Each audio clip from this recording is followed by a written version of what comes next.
An excited crowd surrounds a kiosk. From there, amidst the crowd's shouts, a young man asks his assistant for some products. The flustered girl hands over the order and thanks him for the wait. Together, the two celebrate after selling everything. They begin to calculate the profit from the sales. After taking out the capital, they manage to gather 1,600,000 yen. The little girl is amazed by Shiru's sales skills, comparing him to a magician. Shiru feels embarrassed and replies that she's exaggerating. In another scene, we shift to modern Japan, where Shiru finds himself in the middle of a forest, observing a portal to his bedroom. He notices that behind him is a fantasy city and ahead is the room with his grandmother's altar. The young man recounts how he ended up at the house his grandmother left him. Upon opening the closet in the room with the altar, he came across a portal to another world. Shiru closes the door, thinking it was just a hallucination because he was stressed from his old toxic job. But when he opens the closet again, he's shocked to realize it was real. His grandmother had kept a secret, and the young man recalls that she disappeared 7 years ago until the government declared her deceased. When he was a child, Shiru always asked about the secret,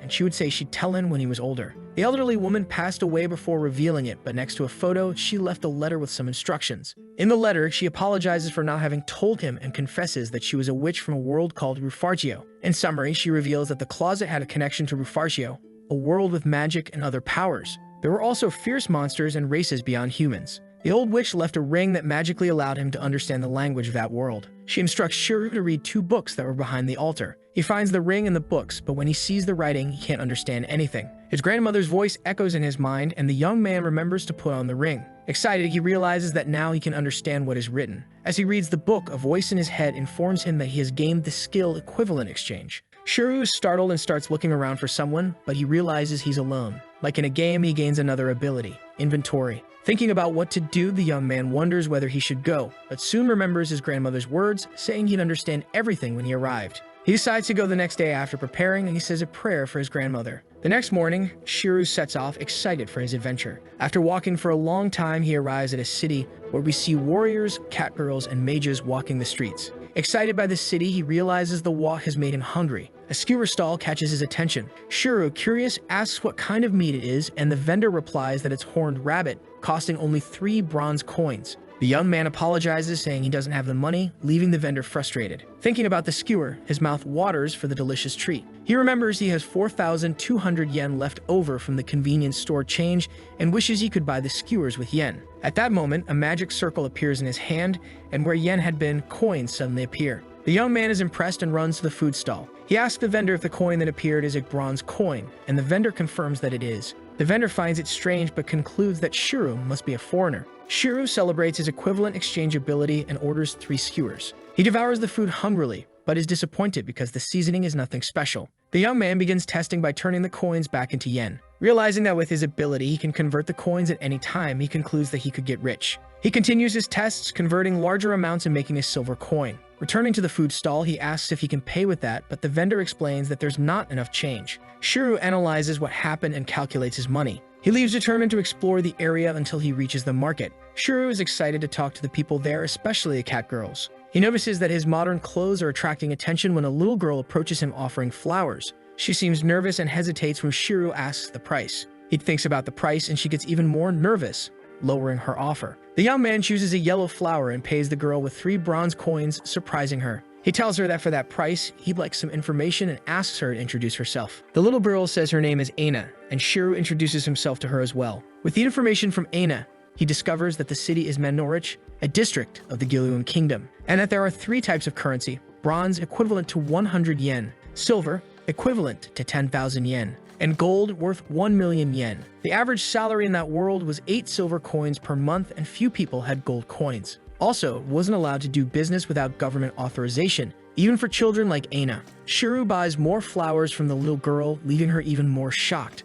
She reassures him, saying that a decoration with only 1 flower would look strange. Aina is very grateful, and Shiru responds that his grandmother will be happy with those beautiful flowers. The girl is moved by his words about the flowers. Shiru asks her to take him to the government office, and Aina eagerly points the way. Aina announces that they have arrived and excitedly points to a large building. Shiru then becomes anxious and asks if they won't have any problems because he is a foreigner, but the little girl reassures him, saying that everyone there is kind. However, when he hesitates while speaking to the staff, he is startled by her appearance. An old elf with a stern expression begins to interrogate him. She hands him a form and explains how he should fill it out. The options given are a street vendor with a fee of 10 bronze coins per day to carry his products and sell on the street. Vendor with the same fee is set up a stall at a fixed location. And finally, shop owner for 3 silver coins per day. The elf explains that for the shop, there would be a contract of at least 10 days. Shiro decides to go with the second auction and hands the form to the employee, who finds his name strange. He exclaims that it's very cheap but quickly regrets it, as he doesn't know the prices in this world. The elf's expression softens and she agrees that it's cheap because the mayor regulates the prices, wishing the young man success in his business. Shiro thanks her and confesses to Aina that he is surprised that things worked out. He also thanks the little girl, telling her he will return to the market. Aina seems disappointed to part ways with him, but agrees timidly, saying goodbye with her head lowered. However, as he walks away, she notices he is heading in the wrong direction and shouts that it's not the right way. Shiro is flustered, and she points to the opposite direction. When they arrive at the market, the little girl asks what Shiro plans to sell. With a triumphant expression, he starts to say that the chosen merchandise is, but then admits that he hasn't thought of anything. Seeing the young man unsure, Aina smiles and suggests that he sell items for adventurers as many pass through the city. With the girl's suggestion, Shiro looks around and spots a sorceress, a warrior, and soldiers. Aina begins to explain that this happens because many monsters appear in the forest. The young man wonders if the monsters come from that forest and imagines a terrible creature attacking him with its tentacles. He thinks about the girl's suggestion and she sadly explains that because of this, she can't sell many flowers. But she brightens up again, happy that Shiro bought several flowers, and with a big smile says that she is glad to have met him. The young man gets embarrassed by Aina's words and the girl offers to guide him through the market. They visit a lantern shop where the shopkeeper resembles one. Next, they go to a sleeping bag shop and are served by a vendor wearing a cat cloak. The two also visit a knife shop and a rope shop, where they are attended by a woman in a bunny outfit tying up a man. Shiro is amazed by the variety of shops and products in that place. The little girl, with a triumphant expression, confirms that it was just as she said, giving a little punch to her chest. But she ends up hitting too hard and starts coughing from the shock, making the young man worried. She then holds Shiro's hand, pointing out the shops around them, and he looks at her fondly, thinking how one day she will make a great wife. While Aina keeps talking non-stop, the young man remains lost in his thoughts, wishing for a beautiful wife and daughter soon. He is interrupted by the girl who eagerly asks what he plans to sell. Shiro leans in close to her and whispers in her ear, but when she hears the answer, she looks confused, unsure of what he means. The scene cuts to the next day, and the young man stretches excitedly, ready to prepare his products. The girl excitedly appears to greet him when Shiro asks if she's going to sell flowers that day as well. She confirms, saying she woke up early to pick them. The young man encourages her, saying that the flowers are beautiful and that she's going to sell a lot. Upon hearing his words, Aina's face lights up in a smile, and she says that she's selling the flowers to buy medicine for her mother. She energetically says goodbye, and the young man responds that he'll see her later. Aina runs, carrying her basket and offering the flowers, but she bumps into someone and falls to the ground. Seeing the scene, Shiro, with tears in his eyes, cheers for the girl, promising to do his best as well. Suddenly, the first customer appears, asking what he's selling. The customer is confused by the box Shiro gave him and asks if it's some kind of craft. He replies that it's a matchbox, and inside the box is a small stick that creates fire. The adventurer says he's never heard of such a thing and is incredulous about how a small piece of wood could produce fire. Shiro then demonstrates by striking the match on the box, producing a small flame. Watching closely, the customer is initially confused. Then he begins to shout in surprise, completely shocked by what he just saw, causing a commotion around him. Thrown to the ground, the adventurer asks with admiration how he did that while Shiro holds the lit match in front of him. The young man shrugs, responding indifferently to the customer's question, asking if he's never seen anything like that before. Shiro warns that he'll show it just one more time and begins a countdown. At the end of the countdown, he lights the match again, surprising the adventurer once more. A crowd begins to gather as they see the adventurer's reaction. Everyone is shocked. Some conclude it's witchcraft, magic, or some kind of magical tool, but no one has ever seen anything like it. The young man offers his product, saying that it's easy to use, and the customers begin testing the matches with astonishment. Shiro smiles, satisfied, thinking about how everything is going according to plan. During his visit to the market with Aina, he realized that this world didn't know about matches, so when he returned to his world, he bought some boxes to sell. An old elf says he's never seen anything like it in 250 years, and a lizard man agrees excitedly. The adventurer from earlier recognizes that it's truly incredible, as making fire with a stone is very slow. Magical items are complicated to carry due to their weight, and without the help of a witch, it takes a long time to light a fire. Shiro agrees with a smug expression. He starts his speech as if he were a tech icon presenting a super modern product, saying that people no longer have to go through these problems because he brought freedom. The scene shows the young man dressed like Steve Jobs, holding the small box with the crowd going wild. The young man asks who will want to buy, and someone immediately offers, but they're suddenly interrupted. The adventurer, with a serious expression, asks how much the matches will cost. The crowd starts questioning, thinking they must be expensive. However, Shiro is eager for this very moment. He asks the adventurer how much he thinks they cost. After thinking for a moment, the customer responds that he thought they would be 80 bronze coins. The young man smiles. Shiro begins to reason that he has two options: sell it as a luxury item or sell it cheaply to profit from high demand. In the first option, he would make a lot of profit from each sale individually, but few people would be able to buy it. In the second, many people could buy it, but his profit might decrease. He then enthusiastically announces that each box has 40 matches and that he'll offer a special price due to the opening of his business. He proposes to sell each box for 5 bronze coins. Everyone is surprised but immediately starts placing orders. Shiro warns them to be careful because the matches can't be exposed to water. In the end, the young man manages to sell to over 100 different people, leaving only an old man, but the products are all sold out. He apologizes to the old man and promises to give him a number for the queue the next day, but the elderly man is offended, saying he's only 120 years old. Shiro lies down completely exhausted, wondering how there were so many people and how there would be even more the next day. The sky grows cloudy as the young man questions whether he can handle it. He notices a flower fallen on the ground and thinks that he shouldn't need any more. The scene shifts to Aina, who bends down to pick up a flower that fell. With her usual enthusiasm, the girl continues offering her flowers, announcing that they are cheap. Then suddenly, she hears someone shout her name. When she turns around, she sees Shiro and is surprised, asking about the shop. The young man tells her that he's already finished selling and closed up earlier.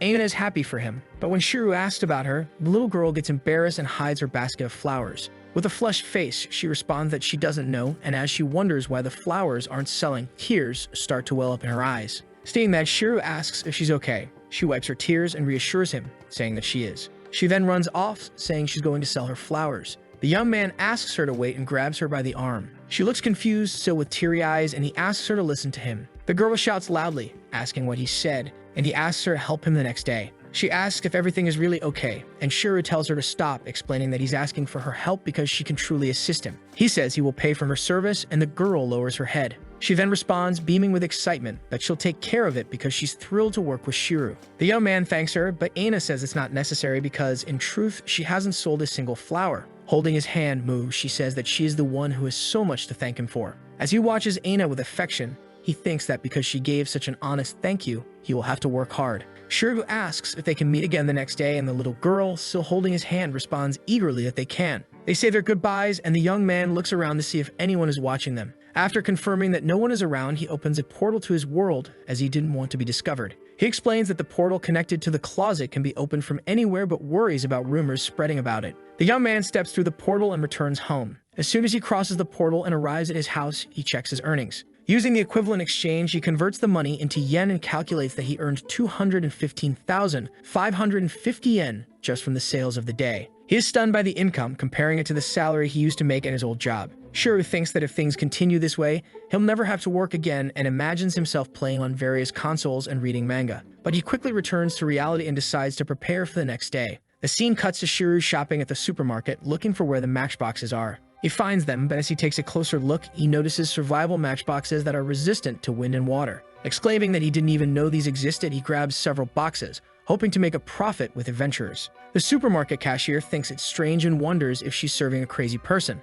With his hands full, the young man realizes he forgot the detail of how much work it would be to carry everything home. Then he gets an idea and concludes that if he can use the equivalent exchange ability in his world, he can also use his other ability. He takes the shopping to a secluded spot and activates his spatial storage. At that moment, a tear in reality appears. Shiro is surprised but starts tossing the packages into the rift, and when he's done, he celebrates having his own pocket dimension. The young man recalls how he used to have to put his things in a backpack before, and because of his old job, his back still hurt. He thinks about how he wouldn't have been able to carry everything he bought if he had to put it in a bag. The young man is shocked when he realizes he can also see the information of the items stored inside a large magic circle. He wonders if his abilities have no limits and what his grandmother is doing. Shiro stares at his hands, reflecting on how he'll never have to carry anything again. He then decides to sell matchboxes for 4 more days and will think about what else to sell afterward. The young man raises his arm, confidently stating that with these powers, he will become a rich man. At that moment, a little girl points at him, telling her mother that the strange man is talking to himself again. Her mother scolds her for pointing at strangers, and Shiro, feeling embarrassed, decides to keep quiet and go home. The day begins with Aina in a small brick house that looks quite simple.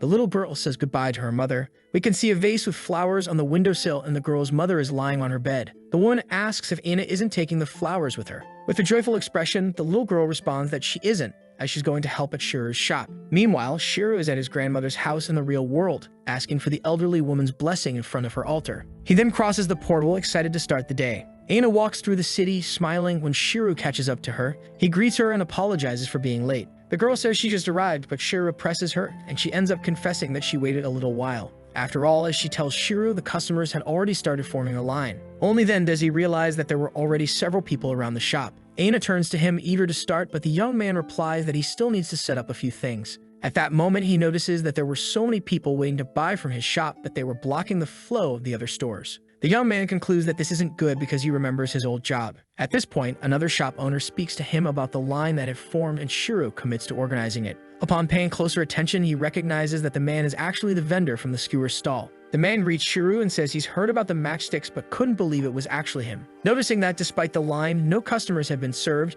he asks the young man if there's a problem. Shiro then tells him about the issue with the other shops, and the merchant understands the situation. His companion then suggests that Shiro use their stall for free today since it's a bit further away. The young man asks if it wouldn't be a problem, and the woman replies that it's not, as they decided to take a break. Shiro thanks her and Aina's eyes sparkle. The young man asks if the woman is the merchant's wife, but he quickly denies and says she's his sister. The woman winks at Shiro, who is shocked because they look nothing alike. She's a beautiful girl. We see Shiro and Aina moving through a small map toward the roasted meat shop. As soon as they arrive, the duo rushes to organize the products. Shiro teaches Aina about the sizes and items to sell, and the girl says to leave it to her, but looks overwhelmed. He asks if she's okay because she seems nervous, but they open the shop anyway. Outside, there's a huge line. They apologize for the delay and announce they will start serving. Shiro asks the customers with priority tickets to step forward and gives Aina the instructions for taking orders. The girl gets a bit flustered but follows Shiro's orders. Aina is amazed because the boxes sold quickly, and there are still many people in the line to buy. Shiro calls the next customer while the girl watches in awe. She wonders how incredible this is and asks herself if this is the magic of sales. Soon, they have to close, and the young man apologizes to the customers because the stock has run out. Aina can't believe it. Shiro says it was thanks to her help and also thanks to skewer stall owners. He begins counting the coins they earned and is stunned, saying he thought they would make 200,000 yen from yesterday's sales. But after 3 hours, they've accumulated 1.5 million yen. He's taken aback as he calculates that it's almost 490,000 yen per hour. He wonders if that amount is what millionaires earn. The young man decides to leave to avoid being robbed, but when he puts the backpack on his back, he leans from the weight. Realizing it's too heavy, he thinks he could use his pocket dimension but doesn't want others to see. Realizing it won't work, he hands Aina a bag full of coins as payment for her work. The little girl thanks him enthusiastically. Shiro pats the girl's head and suggests that she buy a gift for her mother, telling her she was a great help. Aina replies that she's the one who should thank him for letting her work at the shop, but Shiro interrupts, telling her to stop thanking him. He says she earned what she got through hard work and gives her a wink. The girl starts to pout, insisting that she still wants to thank him more, and Shiro laughs. At that moment, her stomach growls, leaving her very embarrassed. The young man then opens a bag, saying that they didn't get a break. He invites the girl to eat with him. Shiro takes some sandwiches out of the bag, and Aina, mouth-watering, asks if it's bread. As soon as she tries it, the girl is fascinated, saying that it's so delicious. Her eyes light up as she happily eats. Shiro is glad she liked the food. While they're eating, a woman approaches and asks for a moment of his time. It's a tall young woman with long hair and dressed well. She says she's heard rumors about the matches, and she asks if it was Shiro who was selling. He replies that it was, but that everything has already been sold. The woman then says that she didn't come there to buy, placing her hand on her chest, and says that she came because of him. She introduces herself as Karen Sankarika, the mayor of that city. Karen says that she knows she's late, and we can see that she is a very healthy woman. Shiro is shocked that the mayor herself came to find him, unable to believe what is happening. He is surprised that such a beautiful and young woman is the mayor, as he expected the mayor to be someone strong and muscular. The young man awkwardly asks what she would like to discuss while Ina watches attentively. Karen thanks him for a merchant of Shiro's caliber doing business in the city and bows deeply. Shiro responds that he should be the one thanking her for allowing him to sell his products, and the woman says that he is very humble. She explains that most of the merchants there are stubborn, and the young man watches confused. Suddenly, she turns and says that he can help her. Shiro is flustered, but they start talking while Ina takes a nap, dreaming about food. Karen explains that because the city is remote, the merchants have an attitude as if they're doing the city a favor just by being there. They charge high prices for their products while the products made in the city are sold at low prices. As a result, the city's finances are unbalanced. The woman says that she wants to fix this problem, and Shiro listens wide-eyed. She continues excitedly, saying that's why the city needs a market. After finishing her explanation, she feels awkward seeing the young man's reaction. The woman then extends a key to him and says that she wants Shiro to keep it. He's confused, thinking it might be the key to her house. He thinks it's impossible because it's not like she's offering him a harem. Karen winks at him and says that it's the key to her house. leaving Shiro completely stunned. She asks what's wrong, and he says that it's nothing. But Aina says that she understands and announces that the mayor wants to live with Shiro. He asks what she's saying. The little girl then explains again that the mayor wants to marry him. Karen grits her teeth and embarrassed, she denies it. She says that it's not like she's single and looking for someone and denies it with all her might. She composes herself and returns to the topic, saying that she needs a favor but is quickly interrupted by Shiro. The young man asks if she is married, and Karen immediately responds that she isn't, turning even redder. She points to an empty house, saying that Shiro can enter with a key. Starting the next day, she wants him to sell his products on the first floor. Shiro is surprised and asks why, and just as he expected, she explains that she received complaints from other merchants. They said they couldn't sell because of the long line form at Shiro's shop. The young man understands and recognizes that it must be difficult to work that way. Karen smiles triumphantly and offers to show him the surroundings, saying that he doesn't need to decide anything right away. They walk through the city until they arrive at the house Karen offered, where they are left speechless. Shiro asks if everything is really okay while Aina runs around celebrating because of the shop. The woman comments that she hopes they like it and says that she'd like to ask one more thing. Aina gets closer to him and whispers in his ear that maybe the mayor wants to know if he has someone. With a red face, Shiro shouts that he understands and that he doesn't have a girlfriend, leaving the mayor embarrassed.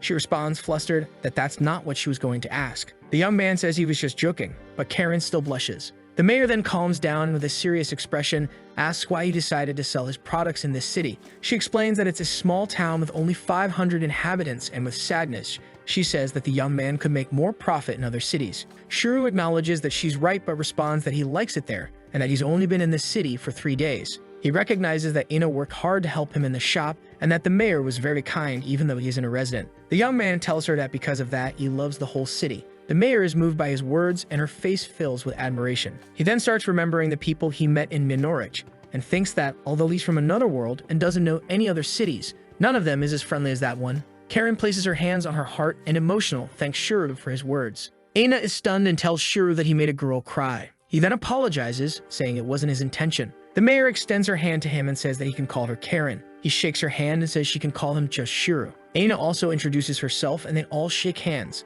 The mayor says it's a pleasure to meet them. We see a graph showing the young man's rise from matchstick seller to shop owner in just 3 days. He imagines his grandmother celebrating in heaven, smiling and making the peace sign. The next day, he signs the 1-month contract for the new store. The scene changes to 5 days later, with Shiro announcing that the stock is sold out and the customers are surprised. Now the young man is dressed in a suit and tie. He reviews some notes and gets confused as he thought he had sold enough to supply the whole city. Aina interrupts him, telling him she finished cleaning the store. Shiro tells her she can go rest on the 2nd floor. She asks if she can help him, and he declines, saying she's already worked enough for today. The little girl looks disappointed. Shiro stretches in his chair and arranges some snacks on a tray. But when he goes to hand it to Aina, he sees that she's sleeping. He watches the little girl sleep when she starts talking, mistaking him for her father. Shiro tries to tell her that it's him, but the girl asks for a hug, so he picks Aina up in his arms. She's happy that her father finally hugged her. She says that her mother does the same and falls back asleep deeply, leaving the young man surprised. He wonders if he's become a father and wraps the girl in a blanket, telling her that if she needs anything, she can ask him. Still sleeping, Aina smiles and Shiro thinks that at that moment, he will do his best to help the little girl. We arrive at the 6th day of sales at the shop, and Shiro decides to give Aina the day off. However, he's exhausted because he forgot how it feels to work alone.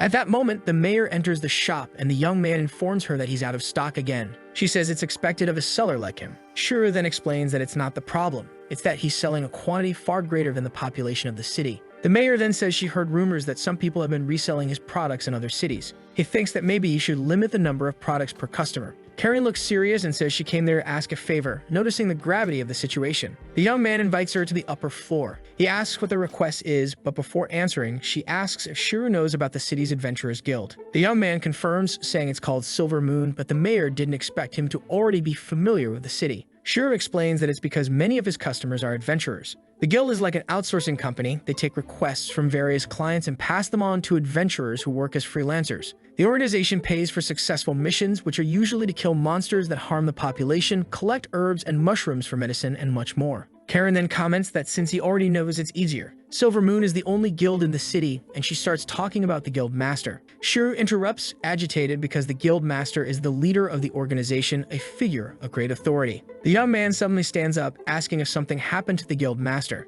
After a pause, the mayor answers that actually he fled. Shiro is shocked, while Karen continues, saying that now the guild has no money to pay the adventurers. She worries that the adventurers might decide to leave the city, and the young man agrees, horrified, that it would be a big problem. The mayor then reveals that she has a plan because she always has one for complicated situations. She says that the Adventurers Guild from the capital is interested in opening a branch in the city, but she's always refused out of consideration for Silver Moon. Shiro reasons that given the situation, the best option would be to accept the offer from the capital. Karen thanks him happily for his words. When Shiro looks at her, he focuses on her body, turning away embarrassed and saying it's nothing. The mayor says that if she accepts the request, the guild from the capital will make a visit to decide whether or not to open the branch. She asks Shiro to show them the matchboxes, and he replies that he doesn't mind showing them and asks what the problem is. Karen says she's never seen anything like it, not even in the capital, and questions where he got such a thing. Shiro fumbles to respond and she apologizes for asking.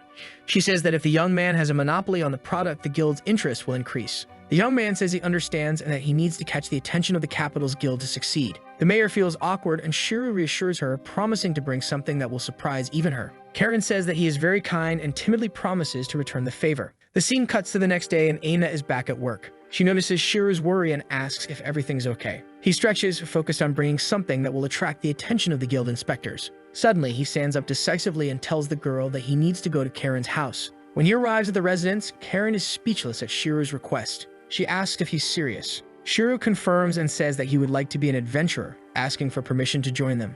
Karen asks if he's serious about accompanying the adventurers on their missions. He answers yes, as that's the only way he can understand what the adventurers need. Maintaining her serious demeanor, the mayor asks if the young man is aware of the risks, as the only place adventurers go in that region is the forest. We get a glimpse of the eastern forest with a large, shadowy wolf-like monster. Shiro says he knows, but that he could be a herb collector adventurer, and Karen agrees that this would be less dangerous. She says she would like to introduce him to some adventurers, but her relationship with the Silver Moon Guild isn't going well. Karen recounts how the guild's substitute master came to her house the night before, crawling in the shadows. He begged her for some money, crying and throwing himself on the floor. Shiro is surprised as it was a very direct request. He asks how much the guild needs, and Karen holds up 10 fingers. The young man asks if it's 10 coppers, and she shakes her head. He then asks if it's 10 silvers, but the mayor denies it again. Shiro starts shouting, shocked, as they needed 10 golds, equivalent to 10 million yen. She scolds him for the noise and lowers her head, saying that such an amount doesn't even exist in a small town like that.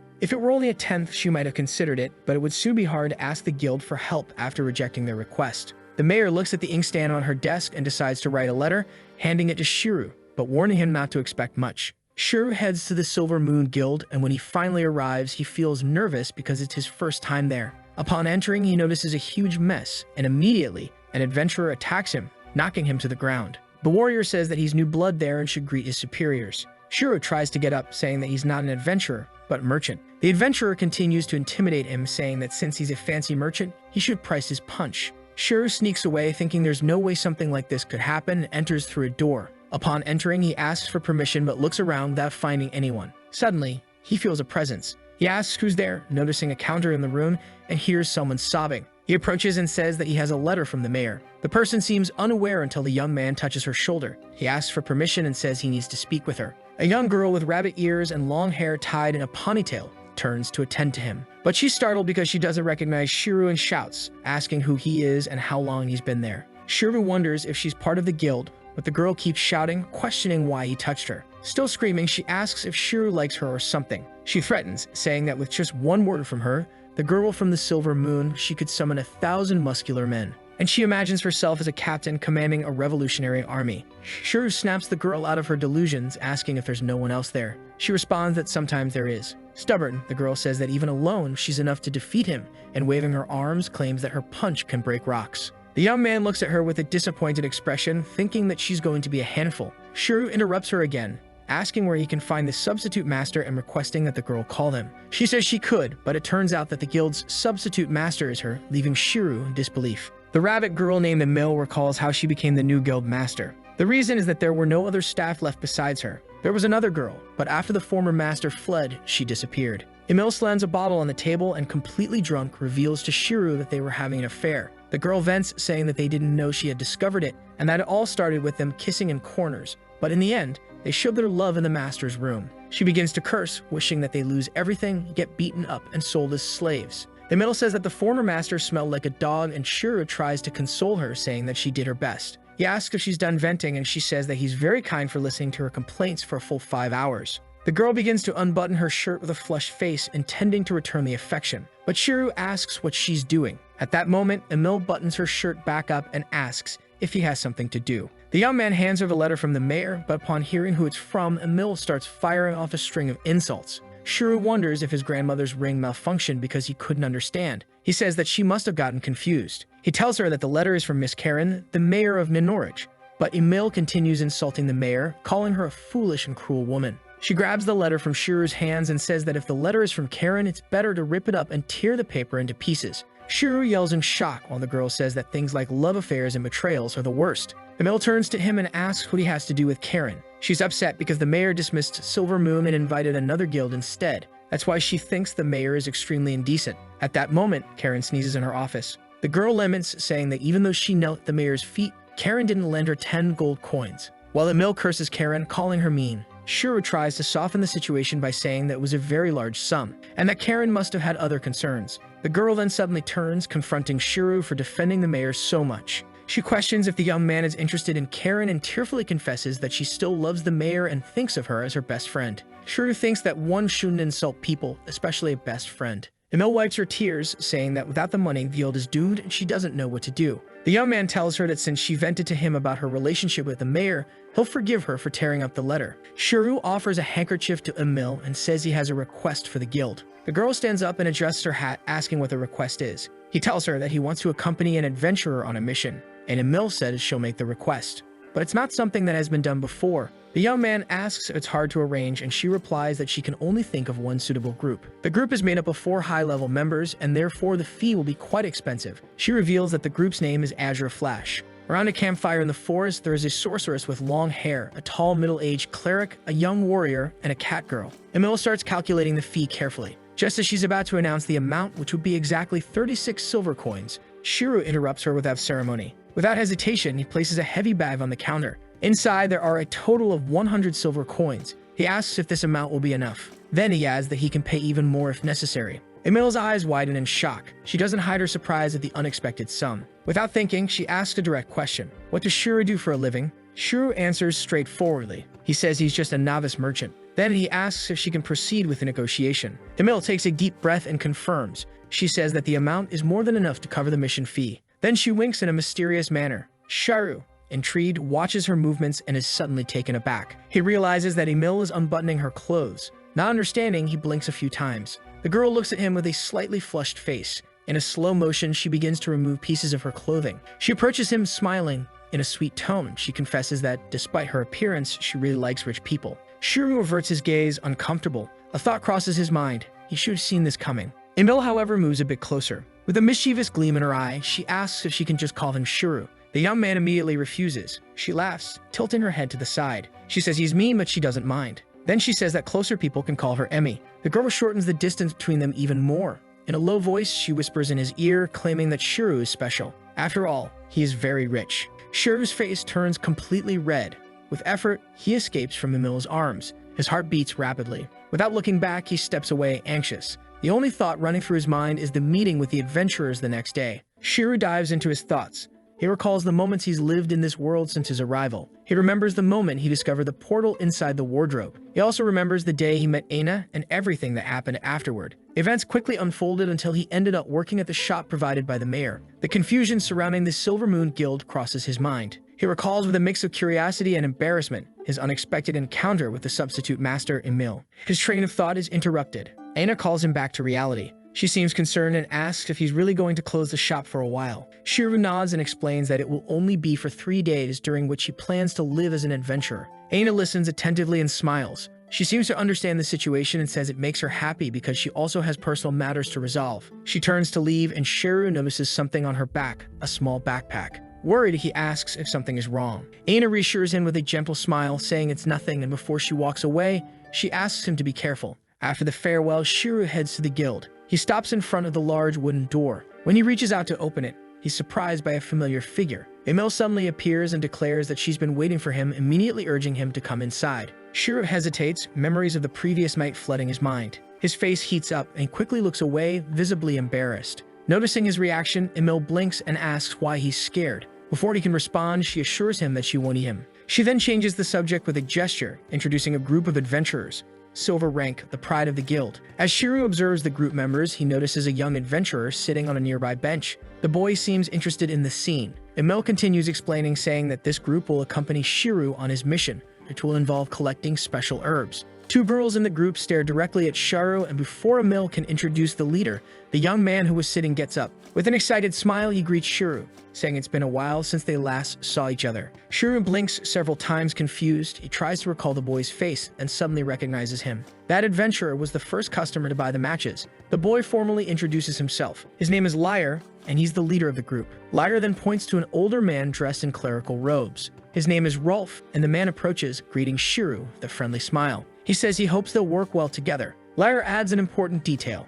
Despite being a cleric, Rolf is a skilled warrior. His main weapon is a mace, and although he has a calm temperament, Lyre warns that he should not be provoked. Next, he introduces another member of the group, a young girl with long hair. She wears a cloak and a large witch's hat, holding a staff in her hands. Her name is Neska, and she's the group's sorceress. Lyre encourages her to say something. With no expression, Neska murmurs that it's a pleasure to meet him. Lyre smiles and clarifies that the girl doesn't speak much but is talented in magic. The only problem is that she takes a bit longer to cast her spells. At that moment, Neska raises her staff and gives Lyre a light tap on the head. In a low tone, she tells him to mind his own business. Lyre grumbles, irritated, retorting that he won't do that until she learns to cast faster. Neska rolls her eyes and says she'll think about it. Before Lyre can continue the introductions, something unexpected happens. At the back of the room, someone does a flip in the air. The figure lands gracefully between Lyre and Shiru with an agile movement and introduces herself enthusiastically. Her name is Kilfa, and Shiru looks at her with curiosity. His gaze stops at her feline ears, which subtly move. Unable to contain his curiosity, he asks if she belongs to the cap race. Lyre's face becomes serious as he explains that many people dislike this race, including some guild clients who feel aversion towards them.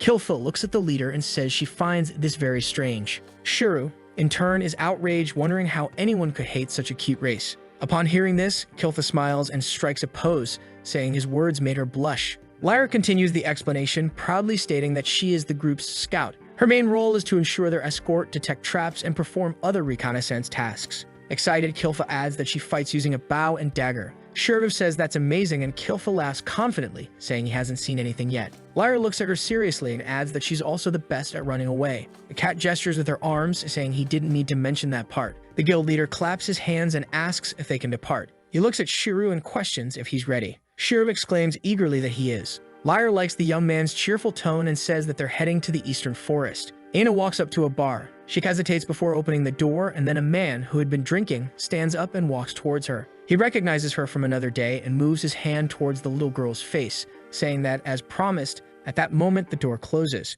Shiru watches the determined gazes of his new companions, the monk warrior Rolf, the sorceress Neska, the scout Kilfa, and the fearless leader of the warrior Lyre. He reflects on the journey that has begun and hopes nothing bad happens. The group moves in a line along a narrow path in the forest with Kilfa in the lead. They walk focused and alert to their surroundings. The young man is tense, but Lyre notices and reassures him, saying they will avoid monster encounters as much as possible. Shiru feels relief and thanks him as they continue their walk. Lyra sighs and comments that searching for herbs is such a boring job. Kilfa replies that she's already found a bunch, but Rolf warns that the right herbs are rare and much more difficult to find. The monk continues, explaining that once they find the herbs, they will complete the task, but he worries, and Neska then adds that it will soon be dark. Lyra thinks for a moment and decides that it's best to camp right there. Shiru is surprised and asks if it isn't too early. The warrior smiles and advises him that every adventurer must rest whenever possible, as this is a valuable rule. Shiru is moved and, with tears in his eyes, thinks about how he wished he had heard this from his old boss.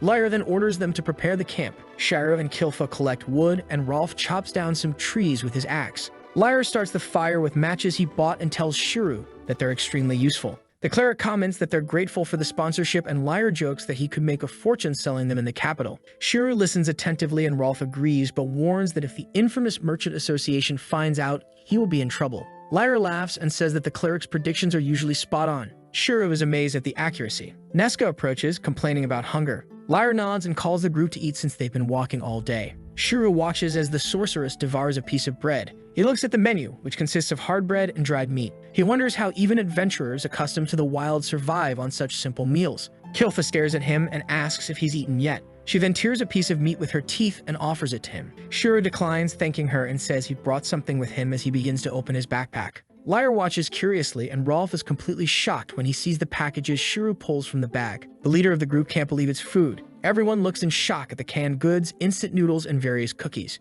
Neska swallows nervously, and Lyra asks if Shiro is going to eat all of it by himself. The young man responds that he brought food for everyone. The group is surprised, but Shiro explains that he's testing new products for his shop and wants their opinion. They pause for a moment, and Lyra concludes that they're free samples. The group excitedly celebrates. Each one tries a treat. Lyra picks the ramen, Kilfa eats a rice cake. Rolf tries a small bread roll, and Neska bites into a chocolate bar. They are all amazed by the taste. Shiro watches them and notices that after the tasting, everyone enjoyed it. Kilfa lies down with a full stomach, and Neska hugs the sweets, vowing never to forget the taste of chocolate. Rolf clutches a crucifix, eyes filled with tears, saying it's a divine gift. They sleep peacefully. Neska murmurs chocolate in her sleep, and Lyra approaches Shiro, telling him that he should also rest. Shiro replies that he is not used to sleeping early, so Lyra invites him to talk. The young man looks at his reflection in a cup of tea and notices that the adventurers don't use sleeping bags. Lyra explains that it is to facilitate movement in case of danger. He then covers the sorceress with a blanket and says that in winter, one blanket wouldn't be enough. But carrying too many blankets would mean carrying more weight. He sighs, saying that at times like this, he wishes he had a storage ability. Shiro chokes on his tea upon hearing that. He asks about the spatial storage skill. Lyra says it is a rare ability with only one person in 100,000 possessing it. He comments that in an ancient dungeon, there is a book containing this skill. Shiro hides his reaction but thinks that he himself owns that book. He asks the warrior how much it would be worth if they found it. Lyra finds the question strange but reflects and says that if it could store the equivalent of a carriage, it would be enough to buy a mansion. Shiro pales, agreeing that it makes sense. Lyra comments that it's more than he could ever gather in his entire life. The merchant feels relieved to keep his secret and decides to test the limits of his ability later. Shiro says he's going to sleep, but suddenly Lyra senses something and draws his sword. Shiro is confused and asks what's going on, but Lyra simply signals for silence. He wakes Kilfa and Rolf and asks Shiro to wake the sorceress. The leader senses the presence of something approaching. He then warns everyone to get ready as a monster is about to attack. The sorceress grumbles about chocolates while she sleeps, and Shiro shakes her, telling her to stop dreaming about sweets because it's an emergency. Neska wakes up, blinking her eyes, but maintains the same emotionless expression as always. Kilfa sniffs the air. Lyra notices and asks if she sensed something. The scout frowns and says this is bad. The monster must be in the direction of the wind, as she doesn't smell anything unusual. Rolf concludes that this means the monster is intelligent. Lyra then asks Neska to prepare a spell immediately. Still sleepy, she looks at him, but before she can react, a loud crash interrupts the conversation. The warrior turns around in surprise and immediately takes a combat stance when he sees the figure approaching, his eyes widening. It is a gigantic killer bear. Lyra analyzes the situation and says that even if they tried, it would be impossible to defeat it with a silver-ranked team. Shiro feels a chill as he stares at the monstrous size of the creature. The leader continues, saying that the best option would be to flee, but Rolf cuts him off, saying that this is also impossible. Kilfa will be the only one with a chance to escape because of her feline race, but the cat crosses her arms and says she would never abandon her friends. The cleric insists that even if they fought, they wouldn't win, and the scout lets out a small squeal of fright. Lyra stays composed. The bear growls and prepares to attack. He wonders what they should do. Rolf responds seriously. Someone will have to serve as bait. The leader agrees. Everyone swallows nervously, and the tension rises. Shiro faces the situation as if it were a quiz and begins analyzing the options for bait. Option A, himself. Option B, the person who just joined the group today. Option C, the one who isn't even a real adventurer. He sighs, knowing that no matter the choice, the bait will be him. At that moment, Lyra touches his shoulder. Shiro accepts his fate, already expecting to hear an apology for using him as bait for the good of the group. But the leader's response catches him by surprise. Lyra orders him to flee with Neska and Kilfa, while he and Rolf attract the monster. Shiro is left speechless. Lyra apologizes to Rolf, but the cleric only smiles and tells him not to worry, as it has been a long journey. The young man is stunned by their decision, and before he can respond, Neska steps forward, saying that she will also fight. The warrior stops her, saying that someone as slow as her would only get in the way. Besides, he jokes that he just wants to look cool to her at the end of his life. Lyra smiles at the sorceress and asks her to understand. Neska looks down and calls him an idiot. The warrior then prepares, asking Rolf to keep a healing spell ready. As long as he doesn't die in one blow, the cleric only needs to wish him luck. Rolf nods determinedly. Lyra explains that he will set a trap, and once it happens, everyone must flee. At that moment, Kilfa's eyes widen, and she warns that something is approaching from behind. Lyra doesn't want to believe it, but when he looks into the dark forest, he sees the truth. They are surrounded by two killer bears. The beastly roars echo. Neska steps back, and the leader shouts for her and Kilfa to prepare to flee. Rolf supports him, saying that the two of them will cover, but Neska trembles and refuses. She says there's no way to escape. They will die there. The monsters charge forward, cornering the group. Shiro feels his heart race, but then something comes to mind. His grandmother's voice echoes in his memory, telling him that even in despair, one must never give up. He quickly rummages through his backpack. Lyre notices and, shocked, asks what he's doing. The warrior shouts for him to run, but Shiro ignores him and faces the killer bear. With determination, he throws something at the beast. The monster stops instantly, its muscles locking up. Suspended in the air, explosives are about to detonate. As the fireworks start exploding, the beast is paralyzed and the group watches the scene, completely astonished. Seizing the opportunity, Shiro charges at the monster, shouting that the bear would regret appearing in front of him. Without hesitation, he pulls out a spray and fires directly at the animal's face. Numbed, the bear hesitates before attempting to attack, but Lyre shouts a warning as the monster prepares to strike him from behind. Shiro quickly turns around and sprays again, further confusing the creature, while he watches the can, amazed by the product's effectiveness. Curious, Lyre approaches and asks if that was some kind of magic, but Shiro smiles and explains that it was just a special item. Showing the can, he reveals that inside it is a powerful poison released when the seal of the package is broken. The merchant suggests they use the opening to flee, but Lyre interrupts, asking if the poison affected the monster's eyes and nose. If it did, it can't waste this golden opportunity. The group immediately understands and gets ready to attack. After an intense battle, they finally emerge victorious and celebrate their victory over the monsters in the middle of the forest. Lyre warns that now they need to cut the bear's meat and kill for size lazily. Meanwhile, Shiro takes the chance to tease Lyre, asking if he was in love with Neska. The warrior and the sorceress panic, their cheeks turning red, and ask, embarrassed, what Shiro meant by that. He then recalls when Lyre said he wanted to look cool in front of a scared girl. The group leader shrugs, trying to end the subject shyly, while the meat and other bear materials are being collected as they hold great value on the market. Rolf takes the lead in the dissection of the monsters and assigns tasks to the companions to remove the skin, meat, and claws.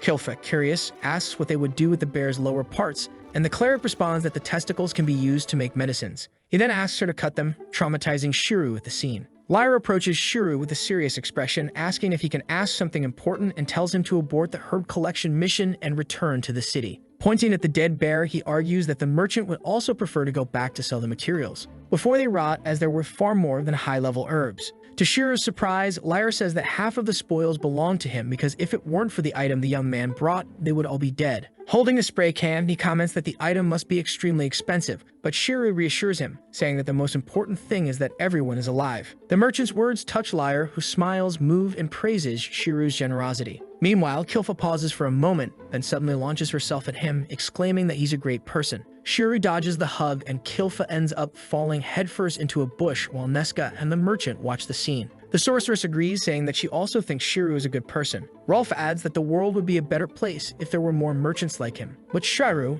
embarrassed, changes the subject and turns to Lyre, saying that he understands the need to return to the city. He offers to carry the materials of the killer bear, but Lyre laughs, doubting Shiro's physical strength. However, before he can comment further, Shiro activates his spatial storage ability, tearing a rift in the fabric of reality. The group is left completely stunned, and Shiro, realizing their reaction, apologizes for not mentioning his ability earlier. Lyre recovers from the shock and reassures him, saying it's no problem, as they owe their lives to him. As Shiro prepares to leave, Lyre interrupts, suggesting that since he can store the materials, they should continue the mission. With no time to protest, Shiro is dragged into the adventure for 2 more days before they finally return to the city. They are welcomed by Aina, who is filled with joy at reuniting with Shiro. Lyre, intrigued, asks if the girl is Shiro's daughter, but he quickly clarifies that she is just his assistant at the shop. The warrior then introduces himself politely while Shiro hands Aina the shop key, asking her to wait there. After that, the group heads to the Silver Moon Guild to complete their mission. But when they open the door, they find Emil lying on the floor.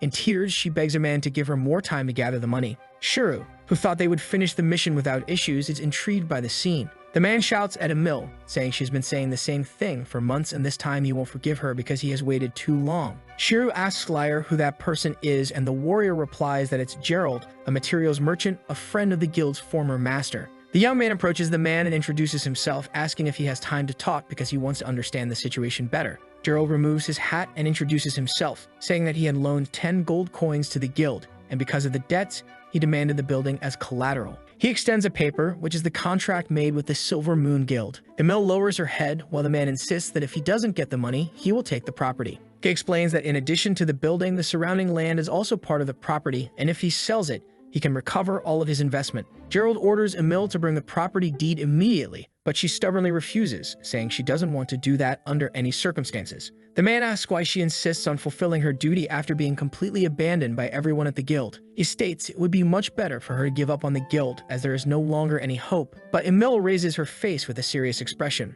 She says it's not just about fulfilling her duty that she stays there, and Shiru and Lyre watch the scene with concern. The girl reveals that for a half-breed, despised by everyone like her, the Silver Moon Guild was the first place she felt she belonged to something greater. She recalls the moment she lived there, the good and the bad, and says that even so, she had more happy moments than sad ones. With a warm expression, she declares that she doesn't want to lose that no matter what, and seeing her reaction, Shiru also remembers something important. 5 years ago, his family gathered at his grandmother's house because it had already been 2 years since the elderly woman disappeared without a trace. Shiru doesn't remember all the details, but he recalls his mother saying that she was thinking of selling the house because it no longer made sense to keep it. As soon as he heard those words, the young man knelt at her feet, begging her not to sell it because that place was full of memories of his grandmother. He felt extremely embarrassed for doing that in front of all the relatives, who were completely shocked by the situation. Shiru steps forward, determined to intervene, and Lyre asks in surprise what he plans to do at that moment. Gerald tells Emil that regardless of personal feelings, a contract is still a contract,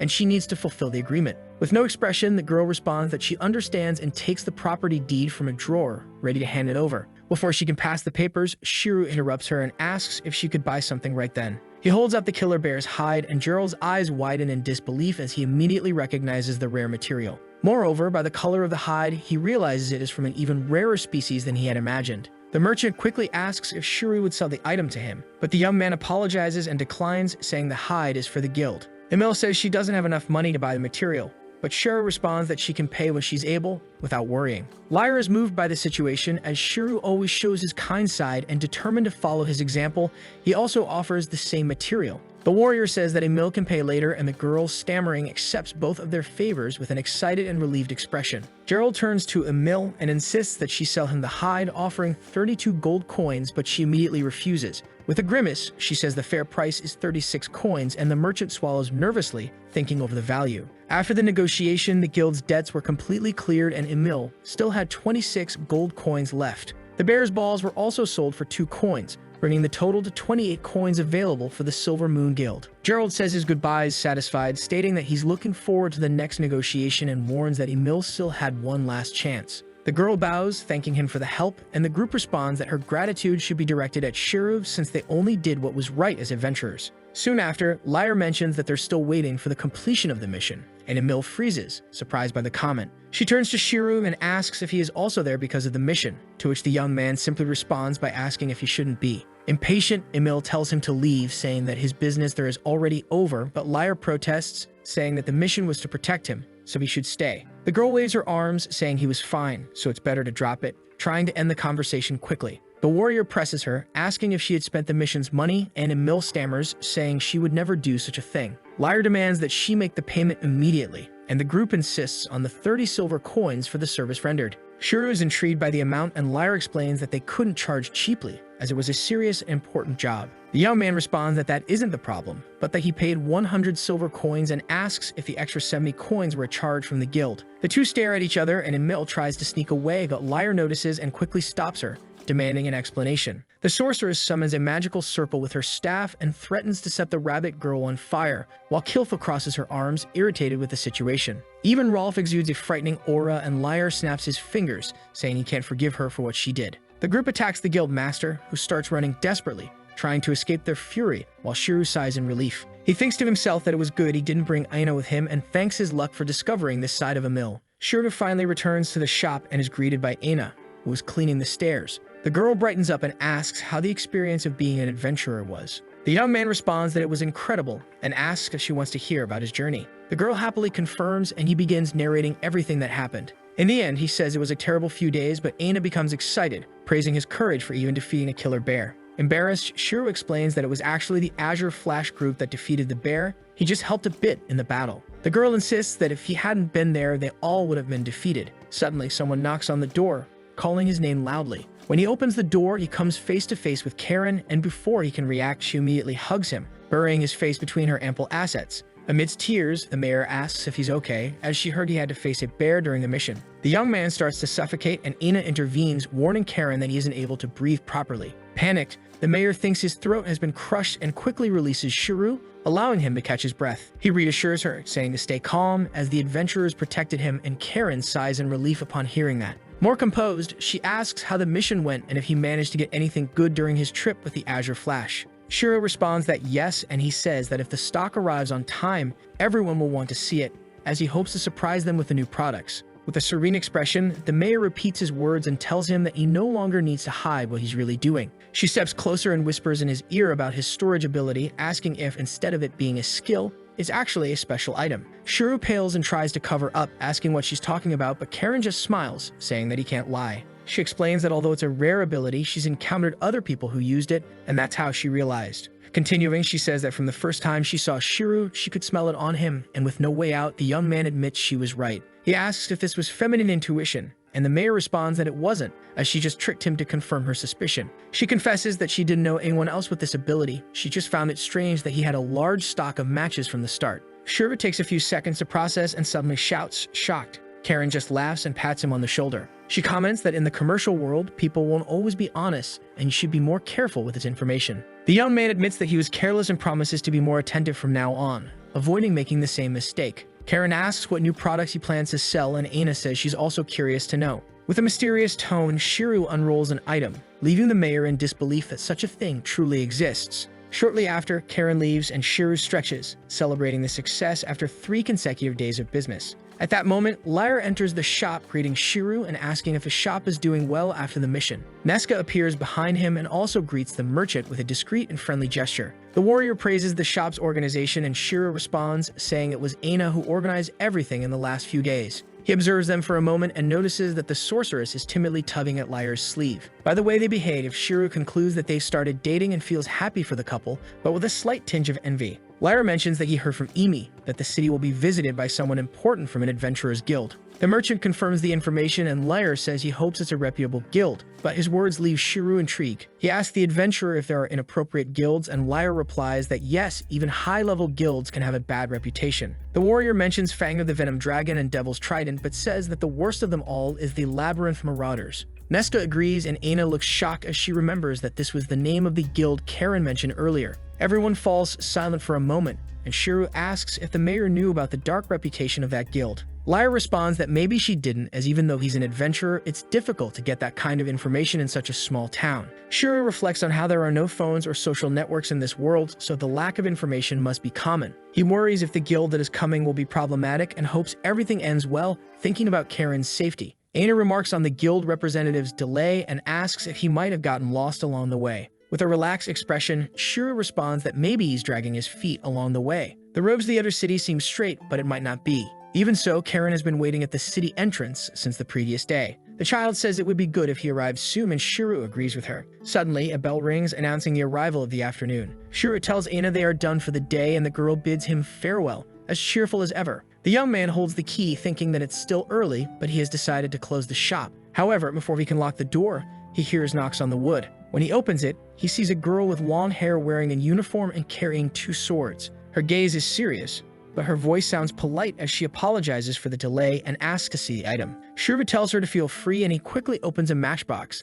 The girl watches, intrigued, and he suggests that she try it herself. The girl's eyes light up with excitement as she comments that she heard rumors about the product and that it seems truly amazing. She then points to another package, asking what it is. Shiro explains that it's a survival blanket, an item that protects against the cold, replacing regular blankets. The young man wraps the girl in the blanket, remembering how the adventurers and the mayor were impressed when they saw it for the first time. The girl smiles in awe and says that despite being thin, the blanket is warm and cozy. She then points to another item, curious about its use. Shiro explains that it's a collapsible water bottle and takes the opportunity to show several other products while the girl listens attentively. Finally, she thanks him for the explanation but says she needs to leave because she's late for an appointment. She says goodbye and leaves hurriedly, leaving Shiro intrigued. A few days later, Ina rushes into the shop, shouting for Shiro. Her exasperated expression makes the young man freeze and ask what happened. Meanwhile, Karen walks through the city when an unfamiliar man approaches her and asks if she is the mayor. His tone is firm and his posture is intimidating.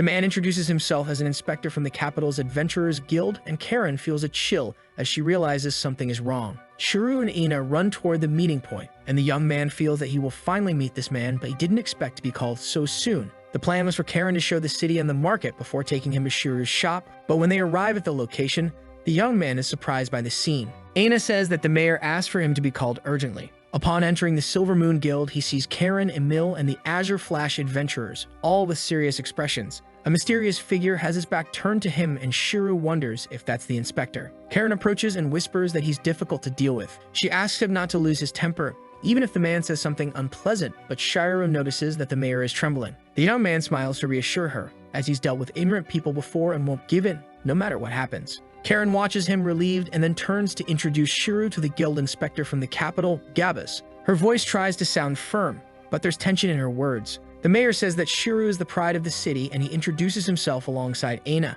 but Gabus sighs and says he expected a professional merchant. The man looks at Aina and mocks her, saying the young man hired an inexperienced brat. The girl recoils, scared, while Shuru forces a smile, trying to suppress his anger. Gabus looks around and mutters about the Silver Moon Guild, saying the place is filthy, and that demi-humans can't even do basic cleaning. Emil gets furious and responds that she cleans every day in her free time, but the inspector just laughs derisively and asks if she's sure it's clean. Karen watches the scene with contained hatred, while Gabus continues, saying that demi-humans who can't work shouldn't even be alive. Kilfa and Emil tremble with rage, but the mayor intervenes, changing the subject and asking if he wants to see Shuru's products. The man looks at the matches, and for the first time he seems impressed. He comments that at least that item is of good quality, and Karen smiles, hopeful. But soon, Gabus throws the matchstick on the ground and sits down with no regard, then announces that he will open a branch of the Labyrinth Marauders in the city. Karen can't believe it, while Emil scolds him for throwing the matchstick inside the guild, but he just ignores her protest. The inspector then reveals his terms, saying that his guild will be the only one in the city,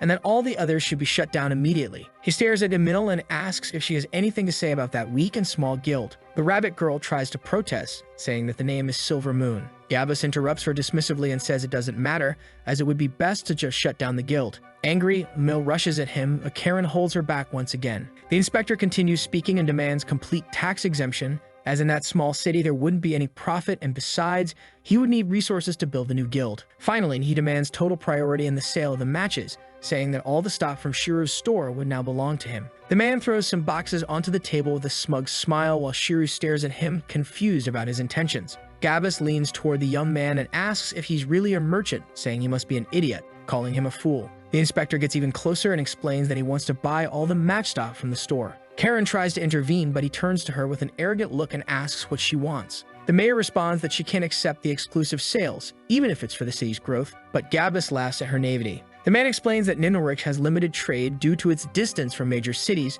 but his guild could take the products to the entire kingdom. His greedy smile makes it clear that he only cares about profits. Shuru crosses his arms and says that his offer is interesting, but he has no interest. He explains that there's a stock limit and refuses to sell everything to just one guild. Karen sighs and says that then they can't accept the branch in the city. Gabus' face twists in anger, and in a fit of rage, he grabs a glass bottle and throws it at Karen, missing her by mere inches. He screams furiously, asking who they think he is, and says that the city's guild is already doomed to fail. Liar watches the scene, feeling his blood boil. Shuru takes a deep breath and intervenes, asking them to wait a moment. He argues that there are monsters and rare herbs in the forest near the city, which would make the location valuable. He continues, saying there are adventurers who use the city as a base. Gabus starts laughing at his words. He approaches, grabs Shuru by the tie, and calls him a fool, saying the city's adventurers are weak and that no one there has potential. In his words, they couldn't make a profit in the capital or major cities, so they sought out places with little competition. Nesca becomes enraged, but Liar gestures for her to calm down. Her aura starts to intensify, and everyone around feels the weight of her presence.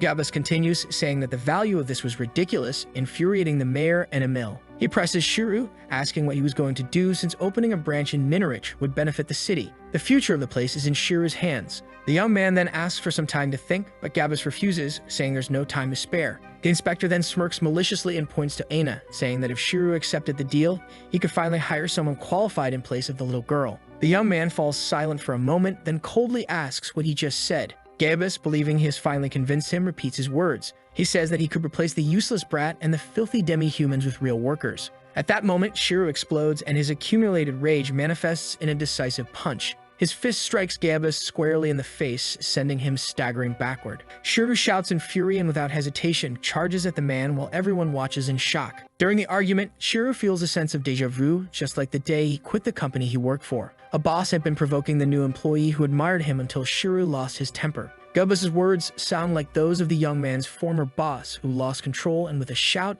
delivered a powerful punch to the inspector, launching him through the air. The members of Azure Flash watch in surprise and Emil looks enchanted. Karen approaches and Shuru asks if Gabus did something strange to her. Surprised, the mayor hesitates, then embarrassed admits that he touched her inappropriately. Shuru's expression darkens. Furious, he grabs Gabus by the hair. Karen begs him to stop, saying it's no longer necessary, and the cleric Rolf intervenes, calling out to the young man. Shuru returns, but Rolf merely offers help. The young man accepts and continues dragging the inspector. He remembers what he did when he resigned and with Rolf's help, lifts Gabus and slams him upside down onto the guild's counter. The impact makes the floor shake. Shuru stands firm and says that he hates violence, but he wouldn't let anyone belittle his employee or take advantage of the mayor. Karen and Aina are moved, their eyes welling up with tears. The young man gives Gabus another kick, saying that he's not good enough to stay silent in the face of this. Aina runs to him and hugs him, tears in her eyes. Gabus, enraged, gets up, shouting that he swears vengeance on the city. He boasts that he's the manager of the Labyrinth Marauders and threatens everyone, but Karen glares at him coldly and asks if he wants to declare war on her city.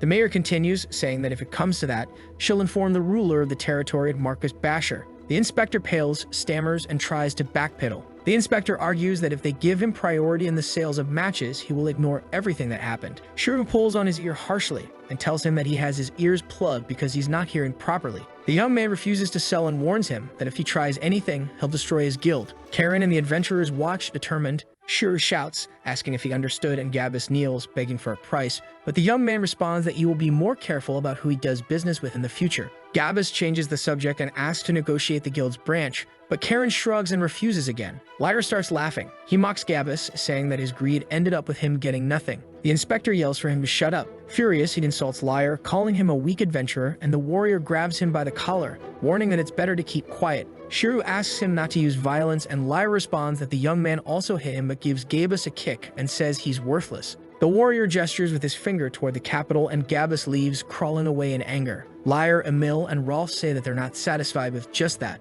but the mayor calms them down, saying to forget about it. She looks at Shuru, seeking his support. Suddenly, there are knocks on the door, catching Liar's attention. He gets irritated, thinking that Gabus has returned, but when he opens it, he sees the girl who visited Shuru's shop. She asks for permission and says she knew the mayor was here, which is why she appeared suddenly. Shuru recognizes her. Karen introduces herself and asks who she is, and the girl identifies herself as Nay Mirage, a messenger from the guild Fairy's Blessing. Upon hearing the name, Liar's eyes widen. He says that this is the biggest guild in the country. Karen asks what the reason for the visit is.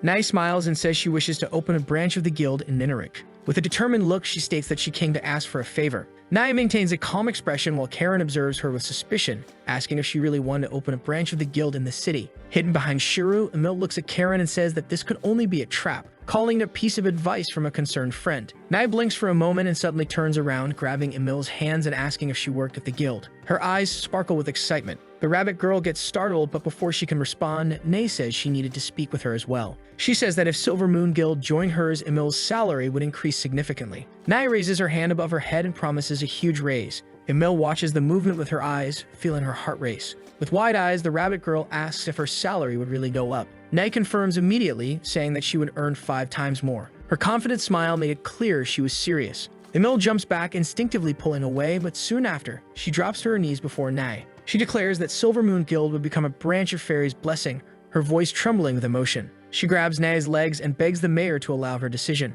Karen watches the scene, stunned, not believing what she was hearing. Thinking for a moment, the mayor decides to ask Shuru's opinion. The young man crosses his arms and responds that they should at least hear Nay's proposal before deciding. Karen agrees and invites them to discuss the matter in her office, where they all gather. While savoring a cup of tea, the mayor asks Nay to explain the reason for her decision. Nay then reveals that a few days ago, a group of adventurers found a dungeon, and inside it, there was an unknown map. A map showing a continent never before recorded. According to Nay, that map could belong to an ancient civilization. This civilization, skilled in magic, could be the discovery of the century. Her eyes turn to Shuru and Karen, and her expression becomes serious. The most important part comes now. The map indicated that in the forest to the east of the city, there were several ancient sites, perhaps even forgotten kingdoms. Upon revealing this, Nay unrolls the map across the table and places her hands on it. Karen is shocked and asks if this is true, her voice filled with surprise. Meg affirms with conviction and explains that the Labyrinth marauders had already shown interest in the city because they intended to monopolize the ruins.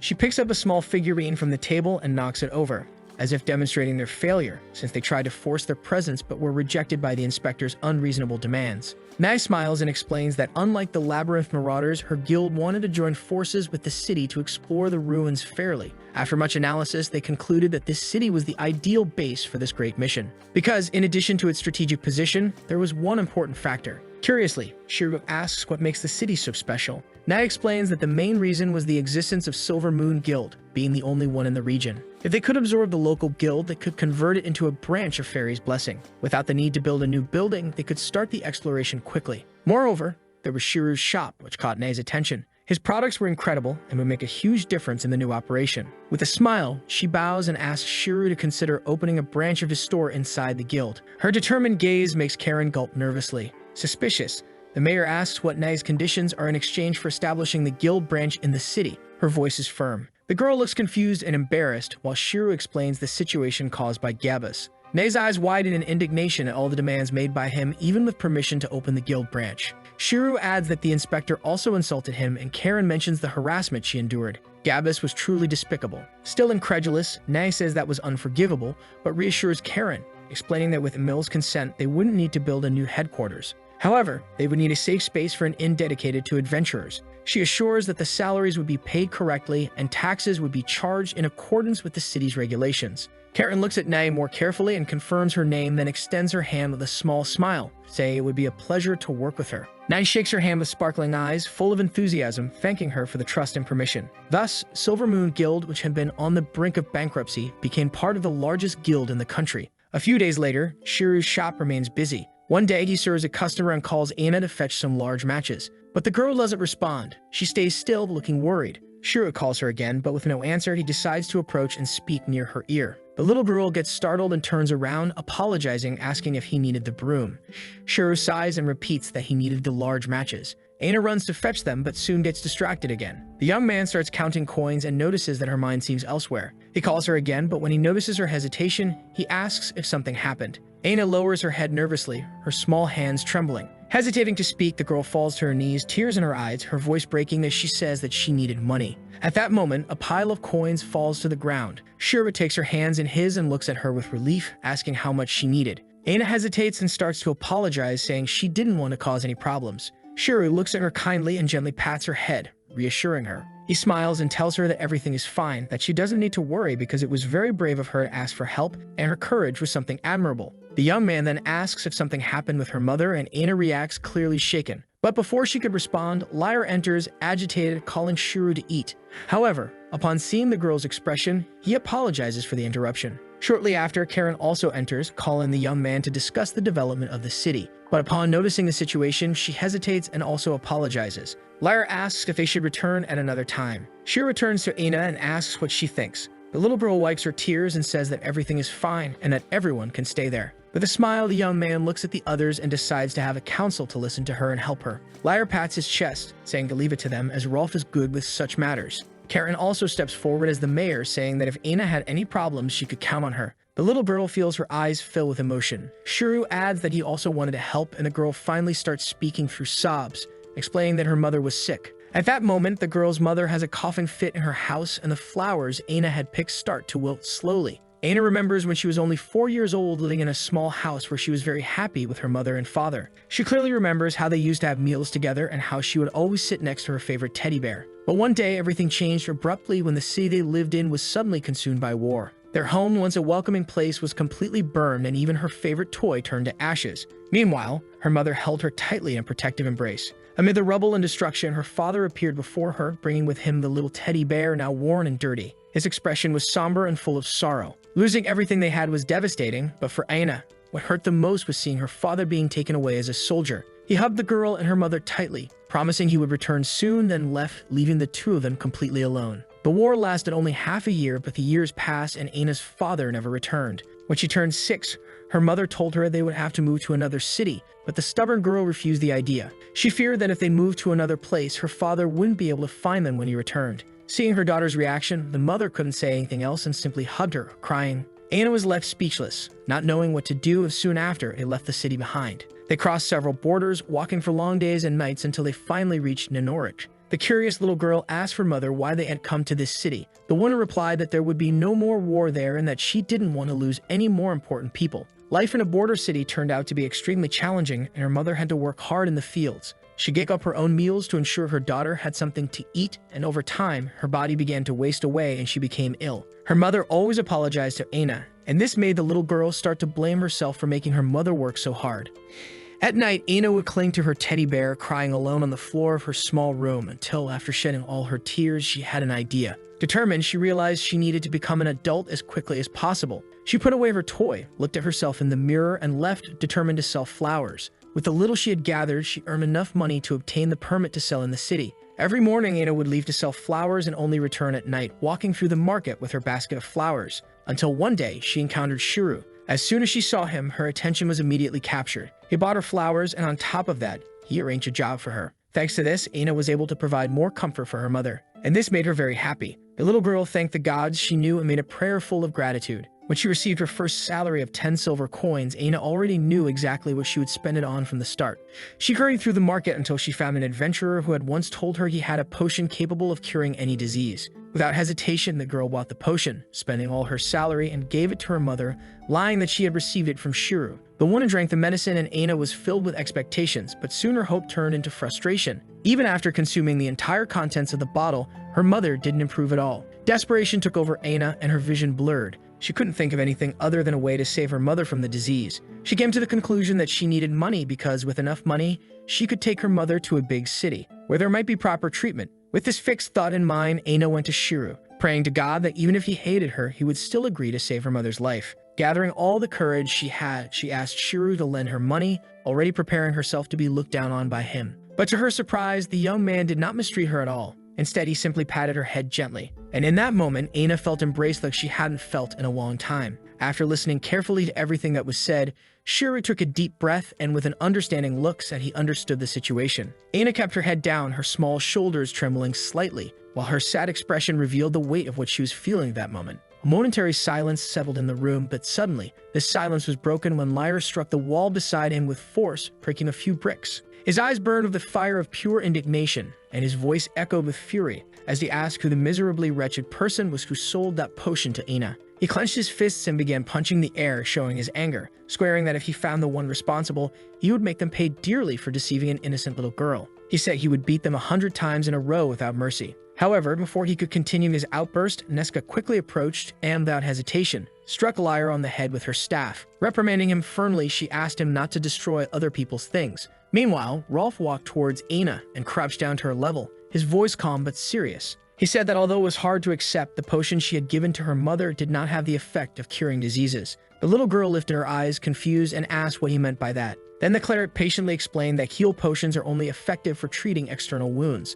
while cure potions are used to neutralize poisons, but there is no potion capable of curing diseases. Aina blinked a few times while trying to process that information. Then she argued with an innocent look that the adventurer who sold her the potion had guaranteed her mother would be fine and would be cured. Rolf sighed and lowered his head slightly before saying he was very sorry, but the truth was that the adventurer had lied to her. He had sold something that did not have the promised effect. Aina repeated the words of the cleric slowly, stating she understood. But the instant the cruel reality hit her mind, her eyes began to water, and the tears soon slid down her face. Shiru watched her, feeling a tightness in his chest at seeing her suffering, while Lyra grew enraged again, kicking everything around him. Without measuring his strength, he ended up breaking the window's glass. His anger was evident, and he shouted loudly that he would hunt down that bastard, and give him the punishment he deserved, asking Rolf to take care of the rest. Neska and Kilfa decided to accompany him, determined to capture the criminal, while the rest of the group chose to go with Aina to her house to see how her mother was doing. Shiru walks behind the little girl with a serious expression on his face, still reflecting on what she had told him about the disease.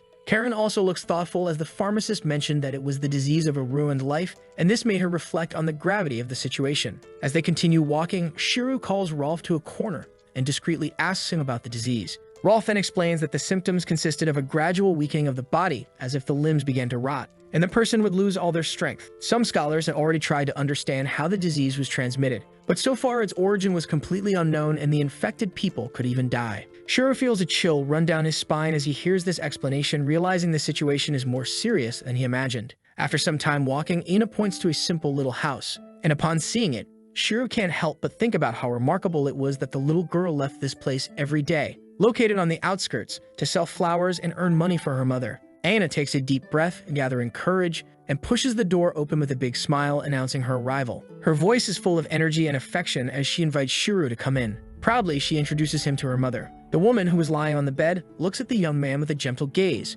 and despite her weakness, she makes an effort to sit up and introduce herself. Her name was Stella, and in a soft voice, she thanks Shiro for taking care of her daughter. But he quickly responds that, in fact, he should be the one thanking her for everything. Stella tries to stand up despite her frail condition and apologizes for not being dressed appropriately. But both Aina and Shiro are alarmed and tell her that she shouldn't exert herself this way, as her health was more important. The woman still tries to protest, saying it wouldn't be polite to receive guests while lying down. But Aina insists, saying that she needs to rest at that moment. Stella turns toward Karen, and the girl quickly informs her that this woman was the mayor of the town. Stella's expression changes to one of concern, and with some apprehension, she asks why the mayor was there. Rolf calmly responds that upon learning of Aina's troubles, they decided to go personally to check the situation. Stella sighs and says that if that was the case, she apologizes for making them worry and come to her home. Karen shakes her head and says that, in fact, she should be the one to apologize, because as mayor, she felt helpless for not being able to help everyone who needed it. Her expression carries a weight of frustration and regret, something that Stella notices and appreciates.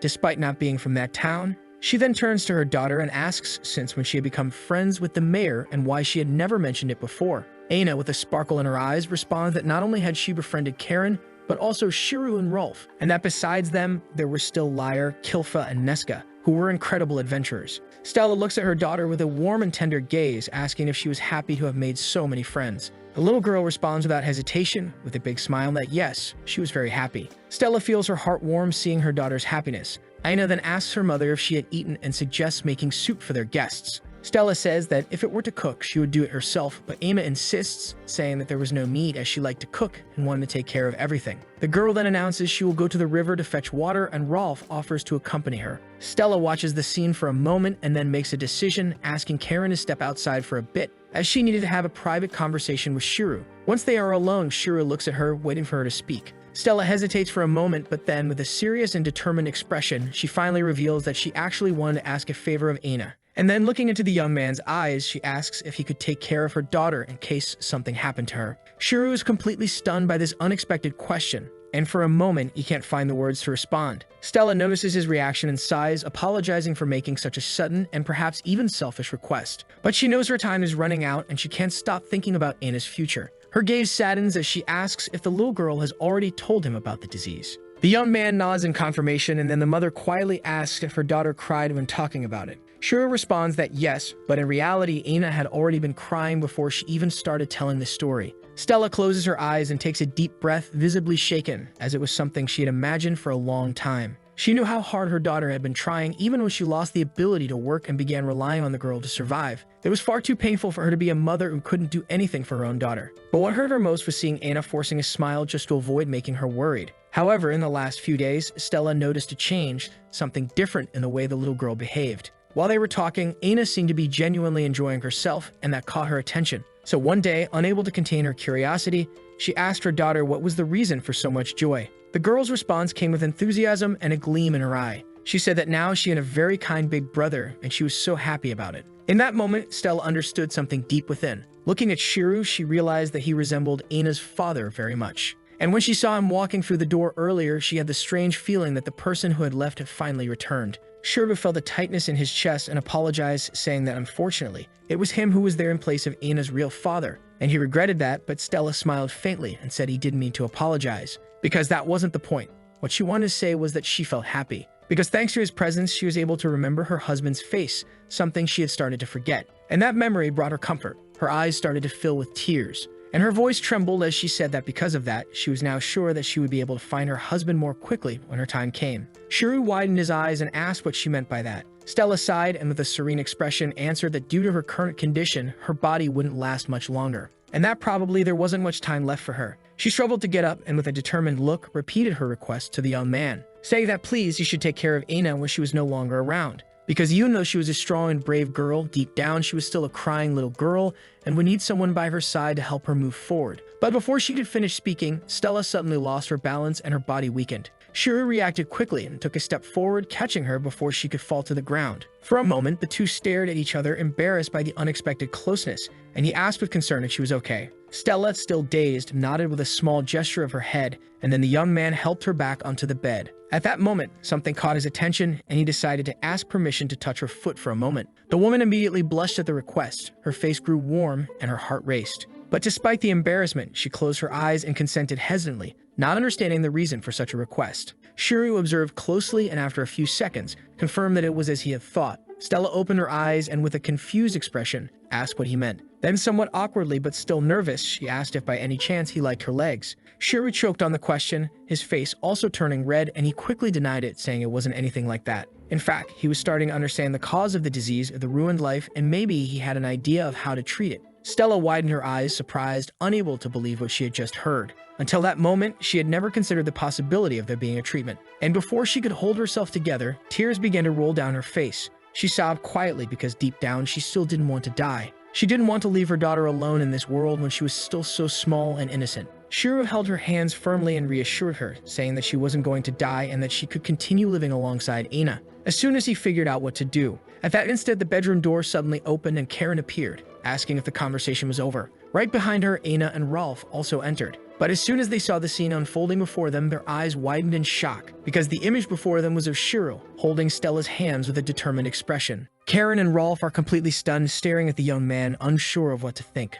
Meanwhile, Shiro simply freezes in place, his mind going into a panic, as all he can think at that moment is how the hell he was going to explain the situation. Explaining what happened was an extremely difficult task. Karen was emanating a terrifying aura, while Rolf held his weapons ready for anything. Aina, confused, asked her mother what was going on, and Stella, still wiping away her tears, explained the situation. Shiro felt an immense sense of relief when he realized Stella had cleared everything up, as he imagined what might have happened if she hadn't said anything. He cleared his throat, trying to organize his thoughts. Then he began to explain that the disease of a ruined life was actually called beriberi in his homeland. Everyone was surprised to hear this name, and he continued, saying that the cause of the illness was the lack of essential vitamins in the body, and that in advanced stages, this deficiency caused numbness in the limbs, preventing movement. However, the treatment was surprisingly simple. It was enough to replenish the missing vitamins. Aina, upon hearing this, became radiant and asked if there was a medicine capable of curing her mother. Shiro responded with a smile, saying yes, remembering the words of his grandmother, who always told him to help those who were in difficulty.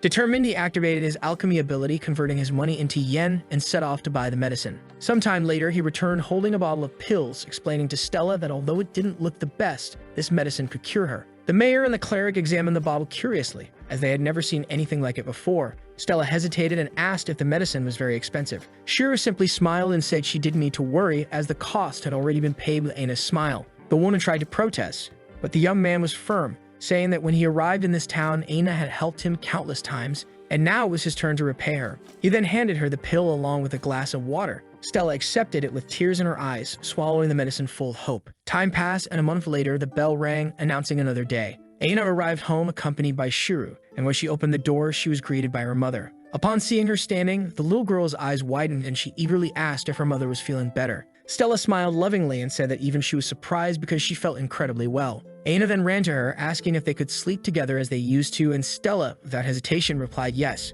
And from that moment on, they would sleep together every night. Mother and daughter hugged each other tightly, tears of happiness streaming down their faces. Aina cried uncontrollably as her mother caressed her and apologized for making her worry so much, promising they would never be separated again. Shiro silently watched the scene, feeling genuine happiness as he saw the two of them finally able to live together in peace. At that moment, he thought about his grandmother and imagined that if she could see him at that instant, she would be proud to know that he had saved a person. Later that night, the young man was on the balcony of his house, holding a drink while reflecting on everything that had happened. That day had truly been incredible. Stella was completely cured with the vitamins, and Aina could now talk with her mother, prepare meals, pick flowers, and play without worries. Shiro noticed how the little girl seemed even healthier and her joy was contagious. Furthermore, the Silver Moon Guild was officially recognized as a branch of the Blessing of the Fairies, and with that, the Azure Flash Group began to serve the main guild, working on forest exploration. Shiro also couldn't help but think about his finances. He had made about 50 million yen in the last 2 months. And if he kept up this pace for another year, he could save enough to retire. Just imagining the possibility of living in isolation at home without needing to work excited him. But his moment of tranquility was interrupted. when suddenly Karen appeared behind him. Her sudden presence startled him completely, making him almost drop his drink. She smiled and wished him good night, and he's still trying to recover from the shock, complaining that he almost had a heart attack from that scare. The mayor laughed and apologized, asking what he was drinking. Shiro explained that it was sick from his homeland, and then asked if she would like to drink with him. Karen accepted, and the two began to chat animatedly while enjoying the drink. At one point, the mayor asked if she should pat the young man's head, and before he could respond, she pulled his head toward her, and she rested Shiro on her lap. He tried to protest, but Karen challenged him, saying that he himself had admitted to being the type who loosens up when praised. Embarrassed, he confirmed, and the mayor ordered him to stay quiet while she stroked the young man. He then asked if she hadn't drunk too much, but Karen, with a kind tone, said that she was sincerely grateful that he had come to this city, and that it wasn't a reward, but if there was anything she could do for him, he should ask without hesitation. Shiro stood up and replied that it wasn't necessary because everything he had done was simply what was within his reach. Karen observed him for a moment and said that she understood because he seemed to be someone without greed. The young man, embarrassed, quickly denied, asking her not to treat him like someone of good character, stating that he liked money, and that, in fact, he was very greedy, but at the same time, he remembered that his grandmother had raised him with the teaching to always help those in need. Karen smiled and commented that his grandmother seemed to have been an incredible woman, then asked what her name was. Shiro hesitated for a moment, and then answered that his grandmother's name was Arisugawa Mio. Karen repeated the name aloud, but suddenly her eyes widened as if she had just realized something important. Without warning, she grabbed the young man by the shoulders and began shaking him frantically, asking if he was the grandson of Arisu, the immortal witch. Shiro was completely surprised by her reaction and asked if the mayor knew something about his grandmother. Karen then revealed that not only did she know, but that everyone on the continent knew the legendary immortal witch, but few had seen her in person, and she was among those few. Shiro was even more confused, and Karen told him that she had met Arisu the previous year during the Harvest Festival, and the witch had simply appeared suddenly, drinking and dancing in the middle of the town. The young man thought that was impossible since his grandmother had disappeared 7 years ago. But before he could argue, Karen interrupted, saying that she clearly remembered that on that occasion, the witch gathered star fragments and created a magical sword called Mel Gibson. Shiro needed a moment to process all that information, because the name of that sword triggered an old memory from when he was a child. He remembered a poster of a famous actor in his grandmother's house, and when he asked who it was, she had answered that it was her favorite actor and even kissed the image. Still surprised, Karen said she could hardly believe that Shiro's grandmother was that witch, but it made sense, because the young man always showed up with medicines and unknown items, so she asked if he had already found his grandmother again. Shiro denied, saying he hadn't seen her in 7 years, then excused himself, and without thinking twice, turned to the balcony, took a deep breath, and shouted very loudly that his grandmother was still alive. Shiro returns to his grandmother's house in the present world, and sitting on the floor, he stares at the altar where her photo rests, unable to believe that she was still alive. His thoughts are a whirlwind as he looks at the image of the elderly woman who always loved to pose making the peace sign, not caring what others thought. He takes a deep breath, trying to organize his emotions, and looks at the photo once more, certain that at the Harvest Festival, he would finally find her again. Determined, he stands up and crosses the portal,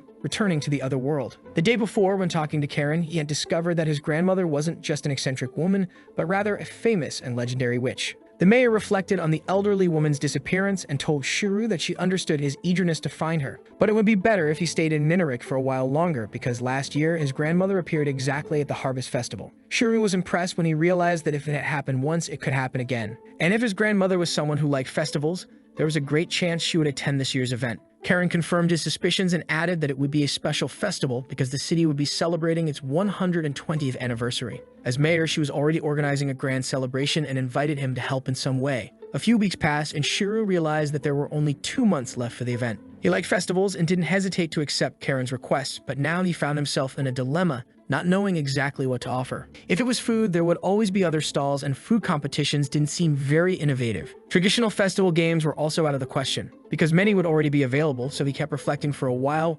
realizing how hard it was to think of something different that didn't involve food. Frustrated, he rubbed his head, trying to force his memory to recall something from his childhood that might help. Suddenly, an idea shone in his mind, and without wasting any time, he gathered several cameras and took them to the store. As soon as she saw the equipment, Ina frowned in confusion, asking what all of that was. Shiro smiled and said it was a good question. Excitedly, he answered that they were cameras and that he planned to sell them as a new product, but the little girl still couldn't understand. Noticing the doubtful expression on her face, he decided that it was best to demonstrate it practically. He asked Aina to look at him and quickly took a photo showing the image to the little girl. Aina's eyes widened in shock as she asked how it ended up inside the paper and whether it had gotten tiny trapped inside. Shuru laughed and asked if she was surprised before explaining that the item had the power to instantly transform people and landscapes into paintings. He said it was a great opportunity to test it out and asked Aina to smile while he took several pictures of her. The little girl was enchanted by the images and wanted to learn how to use the camera. With a little difficulty and being somewhat clumsy, she finally managed to take a photo of Shuru. Eagerly, she asked if it had worked, and he confirmed, saying the photo turned out really well. Radiant, Aina got even more excited, wanting to take more photos of him. The young man joined in on the fun, striking a few poses. But after a few pictures, he said that was enough for him. Aina then pointed to another camera and asked what that one was. Shuru explained that it was a Polaroid, and the girl was impressed by how many different models there were. The young man then nudged Aina, catching her attention. The moment she turned, he took a photo of her, joking that he caught her by surprise. The little girl looked at the photo and complained that she looked strange in the image, but then had an idea. She called out to Shuru, and as soon as he turned, she quickly took another photo with the Polaroid. Laughing, she said it was now her turn to surprise him. The young man raised an eyebrow, asking if that was revenge. But when he looked at the photo where he was making the peace sign, he realized that in that image he resembled his grandmother a lot. At that moment, Stella entered the store and thanked Shuru for taking care of her daughter that day. He smiled and asked how she was adjusting to the new house and if she was still tired from the move. Stella said that thanks to his help, she wasn't feeling anything. Shuru had rented a corporate housing for mother and daughter to live near the store, and Aina seized the opportunity to gossip, saying her mom was terrible at organizing. Stella got embarrassed and asked her daughter not to say those things, but Shuru just laughed, saying that if they needed help, they could count on him. Aina felt a bit awkward and thanked him, but then joked, saying he was also terrible at organizing things. Shuru was left speechless and just scratched his head, apologizing. The little girl then smiled at him, and with an excited wave, she said goodbye. Shuru waved back, watching the two of them leave with a calm and happy expression. The Silver Moon Guild was now part of the powerful Fairy Blessing Guild. Shuru remembered the first time he had been there when the only sound that could be heard was Emil's crying behind her desk. But now as he entered the building, he found a completely different scene. Several adventurers were chatting animatedly, sharing information about the forest. The young man could hardly believe that this guild, which had almost closed 2 months ago, was now one of the busiest in the kingdom. Noticing him, Emil caught his attention and quickly approached, asking if he had come there just to see her, the bunny. She petted Shuru and with a mischievous smile asked if by chance he hadn't bought a special and expensive gift for her. Annoyed, Shuru asked her to stop, but Emil just kept teasing, saying that if he wanted, she would accept becoming his wife and living a life of luxury. In her mind, she was already imagining herself married to him, living in a luxurious castle, going for carriage rides, or even flying on a dragon while throwing gold coins to the population. Shuru, however, firmly rejected the idea. Unfazed, Emil continued, saying he could do whatever he wanted with her, and that despite appearances, she was a very affectionate woman. While speaking, she began unbuttoning her shirt, causing Shuru to panic and beg her to stop. Trying to escape the situation, he asked if she didn't have work to do, but Emil replied with a sly smile that she was about to take a break. Before Shuru could react, the rabbit girl pushed him against the wall. She asked if he wanted to drink with her in a dark and empty room. Trying to get away, Shuru thanked her but refused the offer. He grabbed her hand and tried to distance himself, repeating one of his grandmother's teachings. Never stay alone in a dark room with a woman who doesn't know how to handle alcohol. After all, that was her last request, even though he had recently discovered that his grandmother was still alive. The adventurers around them exclaimed in amusement, commenting that Emil was trying again. Feigning ignorance, the rabbit girl smiled and said that Shuru was holding her hands with such passion that if she hadn't pushed him, he would have taken her to a dark room himself. She moved even closer, saying that no matter how much Shuru denied it, she knew he wanted her. The young man began sweating coldly as Emil attempted to kiss him. Desperate, Shuru cried out for help, claiming he was being attacked by an octopus. Suddenly, a shadow appeared behind Emil. It was Kilfa the scout, who delivered a precise kick to the rabbit girl, sending her flying through the air and crashing into a wooden barrel. Shuru celebrated, exclaiming that the terrible octopus trap had been defeated. Kilfa looked at him and asked if he was okay. The young man, tears of relief in his eyes, confirmed that he was. Meanwhile, at the guild's bar, the adventurers were cheerfully toasting with their beer mugs. Shuru thanked Kilfa for saving him from Emil's clutches. The cat girl then explained that rabbit people became even more excited during the full moon. Emil protested, saying that wasn't true, but Neska, the sorceress, felt sorry for Shuru, commenting that it didn't seem like a very healthy relationship. Rolf joked that Miss Emil had almost managed to take a bite out of Shiru's forbidden fruit. Proud, the rabbit girl confirmed it by taking a bite of a chicken leg. The group turned to her, surprised, asking how the hell she was still there. Emil simply replied that she didn't like being left out. Suddenly, loud shouts echoed through the hall. Two agitated adventurers had started fighting, and the others quickly got excited. Betting on who would come out victorious, Shiru stood up, saying they should stop the fight, but Liar just laughed, explaining that fights between adventurers were normal, almost like a greeting. Besides, the tension in town had been rising lately. The young man asked why. Lyra explained that the forest expedition had attracted adventurers from all over, the most skilled ones in the kingdom. However, even after 2 months of exploration, no ruins had been found. As they talked, the fight continued. A masked adventurer whipped his opponent, who barely managed to dodge but quickly countered with a precise kick. Shuru concluded that everyone was at their limit. Lyra confirmed and added that with few distractions in the small town, frustration was only growing. Emil, who had hidden under the table, poked Shuru. He immediately asked her not to open her shirt again. Pouting, she assured him she would never do that in front of so many people. Then, with a mischievous expression, she said that when Lyra spoke about distractions, he was referring to that. Shuru still didn't understand, and Emil laughed, saying he was really dense. She was talking about brothels, obviously. Lyra turned red with embarrassment and denied it, saying that wasn't it at all. But Emil insisted, asking why he was so flustered. Then, Nesca stomped on Lyra's foot with her heel, scolding him for talking nonsense. He tried to justify himself, but the sorceress only pressed down harder, making the warrior scream in pain. The fight between the adventurers came to an end, but at that moment, Nay walked through the door. Her powerful aura filled the hall, and with a sharp look, she asked what exactly was going on. All those involved in the fight froze instantly and quickly replied that they weren't fighting. Upon noticing Shuru, Nay apologized for the sudden appearance. The young man only thought about how impressive she was. Nay then noticed Emil hiding under the table and called her. The rabbit girl felt a chill run down her spine. With a threatening smile, Nay asked if she had been there the whole time and why she hadn't stopped the fight earlier. Emil tried to explain herself, but Nay didn't want to hear excuses. Without further ado, she dragged Emil outside. As the rabbit girl screamed for Shuru to save his future wife, she pleaded with Nay to apply any punishment, just not a salary cut. After the situation calmed down, Lyra approached Shuru and asked for a favor. He explained that while searching for ruins in the forest, they had ended up finding some rare flowers. The group then shared the details of the mission, and Shuru, excited, said he would join them. Lyra asked if he was sure. The young man replied that he was, but they would need to protect him. The warriors smiled confidently, assuring that they were much stronger than before, and with that, everyone toasted once again, clinking their mugs and celebrating with joy. The breeze blows gently across the flower-filled field, and Shuru feels a deep enchantment as he observes the beauty of the flowers stretching across the landscape. He can't help but smile as he comments on how truly wonderful and unique those flowers were. Nesca, the group's sorceress, carefully examines the flowers and explains in her calm and experienced voice that they were called Asura, a rare species that bloomed only in places where the purity of the water was unquestionable. They were delicate and fragile but had an invaluable worth in the crafting of advanced healing potions. After the explanation, the group decides to lie down for a moment on the flower carpet, taking advantage of the rest before resuming their mission. Shuru looks up at the sky and sighs, lamenting that Aina wasn't with them at that moment. He knew that the little girl would have loved that field full of exuberant flowers. He imagines the sparkle in her eyes upon seeing such beauty and feels a slight ache in his chest for not being able to share that experience with her.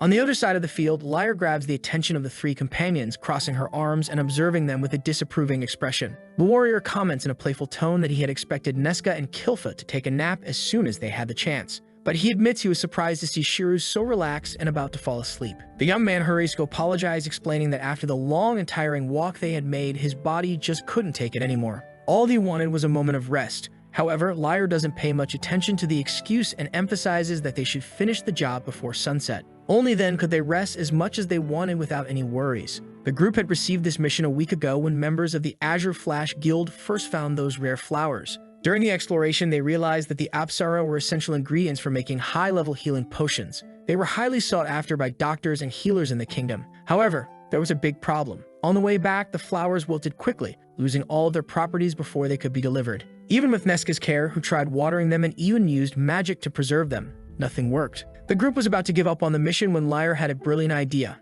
Asked Shuru for help. Since the young man possessed a unique spatial storage ability, he could carry large quantities of any item without the weight being a problem. Additionally, everything stored in that space would be completely frozen in time, preventing anything from deteriorating or losing its properties. Lyra declares that they had already collected a sufficient amount of flowers for the day, but then suddenly realizes that Kilfa had been sleeping the entire time, completely oblivious to the conversation. However, before she could bring her back to reality, the cat hears a strange sound and her expression changes instantly. In a serious tone, she warns the group that something was approaching, and immediately, everyone goes on high alert and draws their weapons. It doesn't take long before a cloud of giant insects appears in the sky. They were rhinoceros beetles, massive and intimidating creatures. Shuru's eyes widen when he notices the enormous size of the insects and Lyra, and her mind quickly tries to count how many there were. She estimates at least 17, an amount that wasn't exactly encouraging. Lyra takes the lead and orders everyone to remain absolutely still and silent. Shuru watches the beetles more carefully and realizes that many of them were injured, their bodies showing deep cuts.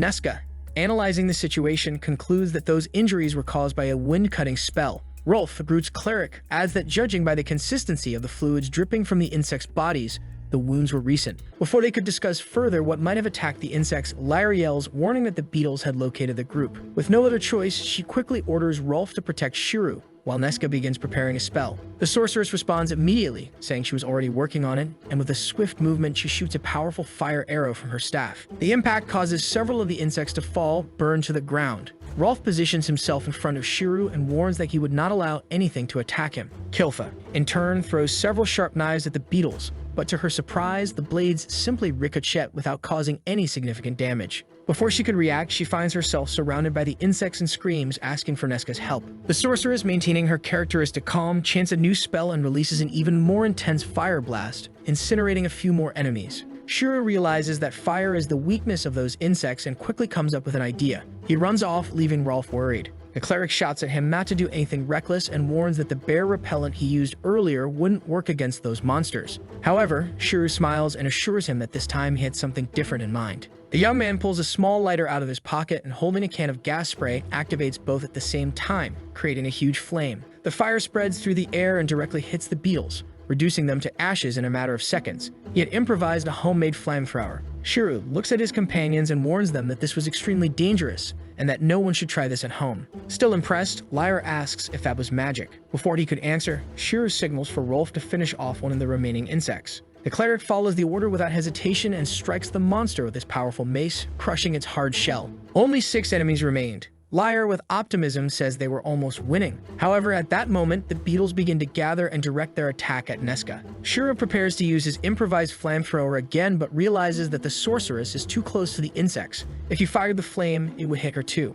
Before he could think of another strategy, one of the beetles lunges at Nesca. In a quick move, Shiru runs and pushes her out of the way. But he ends up being hit in her place, the insect sinking its claws into the young man's body. Lyra screams desperately, ordering Shiru to jump into the river to get rid of the creature. With no other choice, he follows the order and jumps into the water. The plan works, and the beetle releases him, but now the young man is being dragged by the strong current. Nesca casts a spell to protect the young man with the spirits of water, but Lyra panics when he realizes that Shiru is being pulled toward the riverbank. The leader of Azure Flash promises to find him and hopes Shiru will wait for them. Shiru slowly regains consciousness, wondering if his friends would save him. Suddenly, he hears a female voice calling for him, telling him to hold on. Shiru coughs, spitting out the water he had swallowed. The girl celebrates that he's alive, but the young man is shocked because she was The girl interrupts him, asking if he had never heard of a fairy before. Shiru asks, agitated, if she was really a fairy because he had never seen one before, like a real fairy. The tiny girl, no taller than a palm, had long hair and a pair of glowing wings that seemed to reflect the light. She hovered near the young man, moving her little wings gracefully. Embarrassed, she tells him not to stare at her like that because it was embarrassing. Shiru, realizing his lack of tact, quickly apologizes. She crosses her arms and looks at him expectantly, asking if he doesn't have something to say to her. But the young man is confused. He then tries to think of something and says that it's a pleasure to meet her, but the fairy sighs in frustration, saying that wasn't it. She shakes her head and asks who he thought had rescued him from the waterfall, and that if she hadn't been there to save him, he would have fallen off the waterfall and turned into fish food. At that moment, hearing this, Shiru immediately thanks her and bows his head in respect. The girl places her hands on her hips and asks what he was doing in the river, as if it were some kind of strange hobby or something like that. The young man quickly denies and says it's a long story and everything happened very fast. After hearing his account, she shakes her head, saying he really had been attacked by monsters and that it was very dangerous. She jokes, calling him weak, and asks where he came from. Shiru replies that he's from Minorich, a small town to the west of there. Her eyes widen in amazement, and she repeats the name Minorich, the home of humans, and asks if he can take her there.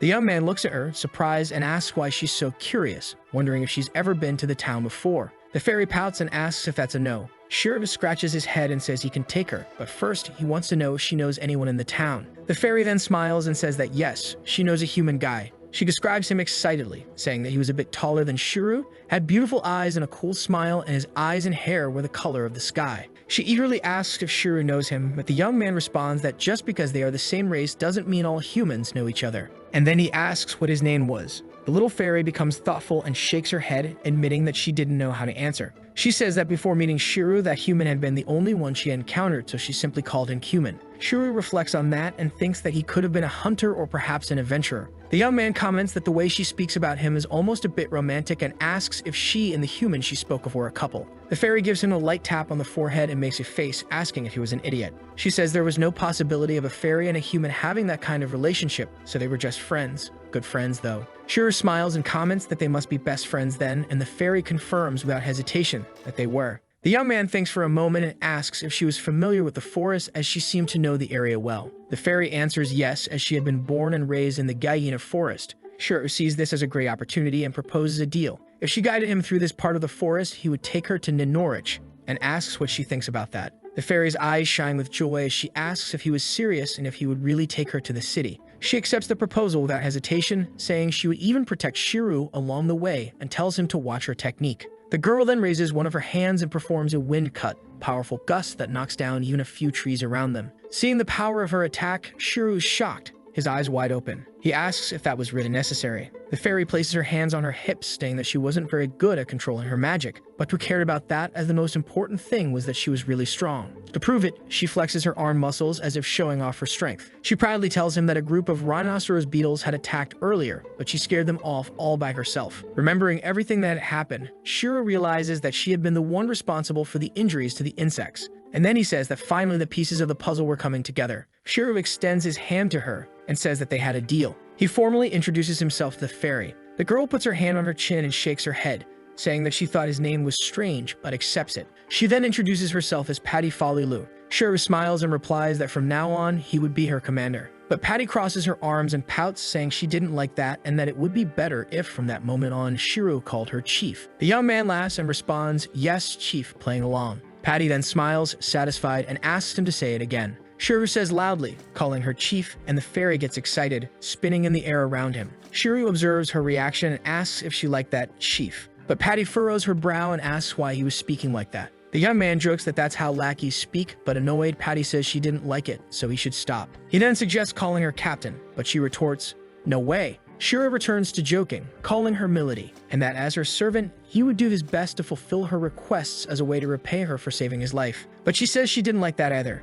Night falls and they light a campfire. Sitting around the fire, Patty watches the dancing flames and asks if Shiru misses his friends. The young man looks up the starry sky and responds that of course he does, since they were his companions after all. And while they were talking, his friends were probably searching for him. Excited, Patty says she's decided to help him find his friends. Shiru asks if she was sure, but the fairy replies that as his chief, that was her job, and that you should trust her to sort everything out. She then asks if the young man was hungry. Shiru realizes he hadn't eaten anything all day. Patty then places her hands on her hips and says that since he was her subordinate, she would give him something to eat. Suddenly, a bright light dazzles his vision. He blinks a few times, and when his vision returns, Shiru is shocked and Patty asks if something was wrong or if he wasn't hungry. But the young man was only thinking that she also had the storage ability, which made everything even more curious and impressive. Patty conjures a large magic circle that glows intensely and pulses with energy before a portal appears in the air before her. With a gentle gesture, she pulls a fruit from within the portal, her eyes glowing with a mischievous satisfaction as she stares at Shiru, who watches her in surprise and disbelief. The fairy tilts her head slightly with a curious smile,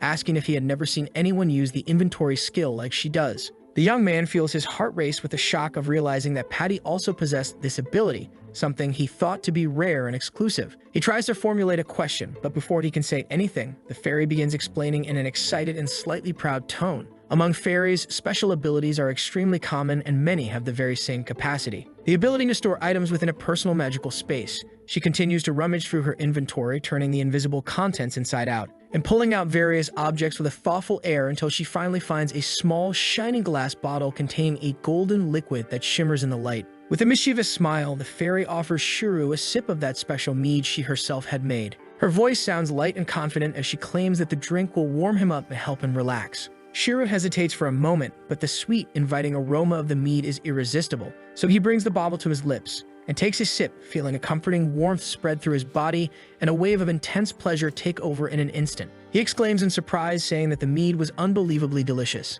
Patty puffs out her chest with pride and confirms that the mead was indeed amazing because she had prepared it herself. She assures Shiro that he can drink as much as he wants since she has a large amount stored and there's no need to worry about it. The fairy then turns with a more serious and determined expression, stating that she will stand guard during the night to ensure that nothing surprises them while they rest. In an authoritative but still gentle tone, Patty orders Shiro to finish drinking and then lie down to sleep for a while. And as if to reinforce her authority over him, she emphasizes that it is an undeniable order. Shiro, already feeling the relaxing effects of the drink and a slight drowsiness from the alcohol, simply smiles gratefully and obeys without arguing, closing his eyes and surrendering to the rest. The next morning, Patty is comfortably perched on the young man's head when he wakes up and begins talking to him, explaining that the forest is home to many other races, some friendly, some not so much, who mentions the existence of brutal orcs and gigantic, terrifying ogres. Creatures that weren't very intelligent but made up for their lack of cunning with raw strength and aggression. Moreover, if he turned his head in that direction, she says, pointing with enthusiasm, he could even find elves, mysterious and exotic beings who live in harmony with nature. Patty tells him that once, out of pure curiosity, she tried to approach the elves' territory. But to her surprise, they raise a magical barrier around their land, preventing anyone from entering or even spying. Frustrated, she eventually gave up trying to cross and left, grumbling about how closed off and reserved they were. Shiro listens attentively, but at one point he tilts his head back and lets out an exhausted sigh, and asks if they could take a break to rest a little since his legs were tired from so much walking. The fairy crosses her arms and grumbles, complaining that he was asking to stop again. But after a moment, she agrees as long as it's just for a brief moment. While they rest, Patty spots an exotic flower and points to it, informing him in her expert tone that it's a babuna flower, and that its nectar has an extremely peculiar and unpleasant taste. Shiro furrows his brow intrigued, and the fairy continues to chatter excitedly, telling him that once she accidentally drank this nectar and regretted it bitterly because of the horrible taste that lingered in her mouth. Shiro reflects on Patty's behavior, noticing that she's always talking about random subjects, and filling his head with curious but often irrelevant information. He learns that apparently long before Patty was born, that area was part of an ancient country called Guyana, a nation that eventually fell into ruins, and in the place of its cities, a vast and impenetrable forest grew over the centuries, becoming known as the Forest of Guyana. The young man, frowning, asks if all of this happened during the era of the ancient magical civilization. But Patty simply retorts impatiently, asking how she could know something like that when all of it happened long before she was born. Shiro just sighs and gives up on arguing, but at that moment, Patty suddenly becomes serious and alert, her sharp senses picking up a strange presence. And she immediately orders Shiro to hide quickly without asking questions. Before they could act, they hear distant shouts calling Shiro's name. It's the adventurers from Azure Flash, searching the forest for him. Rolf's voice rings out strongly, asking if he can hear them, while Lyra seems almost desperate. He even says in an emotional tone that he would be very upset if Shiro was dead. But before he could continue, Nesca hits him with her staff, scolding him for saying something so negative. The warrior quickly wipes his tears and tries to compose himself, firmly stating that he's sure Shiro is alive. Nesca softens her expression and runs a hand over his head as if comforting him, confirming that he was right and that Shiro was fine. Hilfa moves quickly between the trees searching for her friend, and when Shiro finally recognizes the voices of his companions, he stands up suddenly, ignoring Patty's protests, who calls him an idiot for exposing himself so quickly. But Shiro reassures her, saying that those were his friends, his precious companions. The young man then shouts to them that he's here, and they all turn toward him. But suddenly they realize that Kilfa is missing. The scout had been carried away by a bird, but as soon as she sees him, she strikes the bird and frees herself, falling toward him. The cat lands, hitting Shiro's face with her ample bosom, and the group wonders what all the noise was. With eyes filled with tears, Kilfa hugs the young man, saying she thought he was dead. She covers him with kisses, saying she'll never let him go. The group bows to Shiro, but the young man says he's fine and asks them to lift their heads. Lyre, regretful, apologizes to him, reminding him that he had promised to protect him, but hadn't been able to keep that promise. Nesca adds that this was the second time he had saved her life and promises to repay the favor. Shiro tells them that he's alive and well, and that he managed to return to his friends, so that's all that matters. They try to protest, but the young man cuts them off, asking if they weren't friends. Stammering, Lyre responds that of course they were, and Kilfa confirms that they were friends and that their leader was a fool. They tease Lyre and burst into laughter. Rolf then says that he's impressed that Shiro managed to return on his own. The young man says he wasn't exactly alone. He introduces Patty, who was hiding behind a tree. The adventurers are completely amazed, and Shiro tells them that she's a fairy and his boss. He owes his life to her. The group is shocked and asks him to explain, as fairies are incredibly rare and known as the Ghost Tribe, since they almost never interacted with other races. Shiro asks Patty if that's true. The fairy responds hesitantly that they weren't supposed to leave their territory since it was against the rules. The young man says that he thought they were common since the guild was called Blessing of the Fairies. Patty responds, annoyed, asking why they should give their blessing to humans. Shiro retorts, saying that maybe once a fairy had blessed a human. Neska asks if he didn't know, and the young man becomes confused, questioning what he didn't know. Noticing the young man's ignorance, the sorceress explains that Blessing of the Fairies was the name of an alcoholic drink that only fairies produced. It was also known as Fairy Maid. Shiro returns to Patty, asking if it was the drink she had given him. The fairy proudly confirms, and Neska, alarmed, shakes him, asking if he had really drunk fairy mead. Shiro doesn't know whether to look at Lyre or Neska as the group bombards him with questions. They ask if the young man really drank fairy mead, since just one glass would be enough to buy a castle. Rolf quickly adds that according to guild records, the last time some was sold was 200 years ago. The young man is taken aback to learn that the drink was so rare. Patty explains that she gave it to him because he was her subordinate. The warrior is confused by the situation, but Shiro says it's a long story. After telling his companions what had happened, everyone is shocked that he was rescued by a fairy. Lyra approaches Patty to thank her for saving their companion, and with a gesture of gratitude says he'd do anything to return the favor. Shiro then asks if he could help them look for someone, as the characteristics given by the fairy weren't very helpful. But they are willing to help with the search. Now that the adventurers are finally gathered, they decide to head back to Nanorich. After some time walking, they approach the city, and the fairy's eyes shine with admiration. Patty points, telling Shiro to look at the human's dwelling, but the sorceress corrects her, saying it's a city. Neska explains that there are different names for various settlements depending on their size.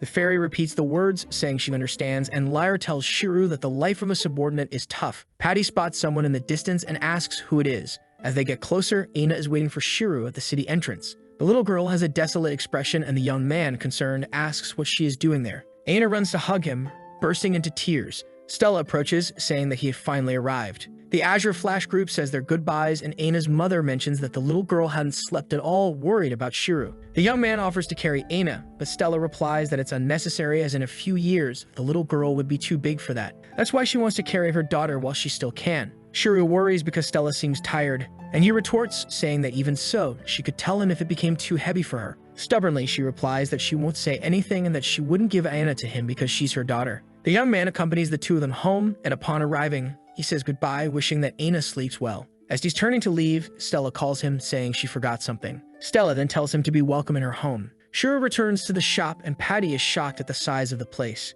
The young man asks what kind of houses fairies live in, and Patty replies that they build their homes high up in the trees, so the monsters can't reach them. The fairy changes the subject, asking Shiro if he still remembers their agreement. The young man replies that he does and would help her find her friend. He mentions that since this is a small town, it wouldn't take long. Excited, they promise to search the next day, giving each other an enthusiastic fist bump. Shiro asks the fairy if the delicious maid she gave him is hard to make. Patty says it's super easy as long as you have honey. However, getting honey is a hassle. The last time she tried to collect some, she was attacked by bees and nearly died. While she's talking, the young man opens his backpack and pulls out a jar of honey. He asks if that would work. Seeing the jar, Patty confirms and is impressed that he managed to get some. Upon looking more closely, she is completely shocked. She asks if that is really honey, and Shiro confirms that it's 100% pure honey, straight from the bee's hive. The fairy dips her finger into the honey and tries a little.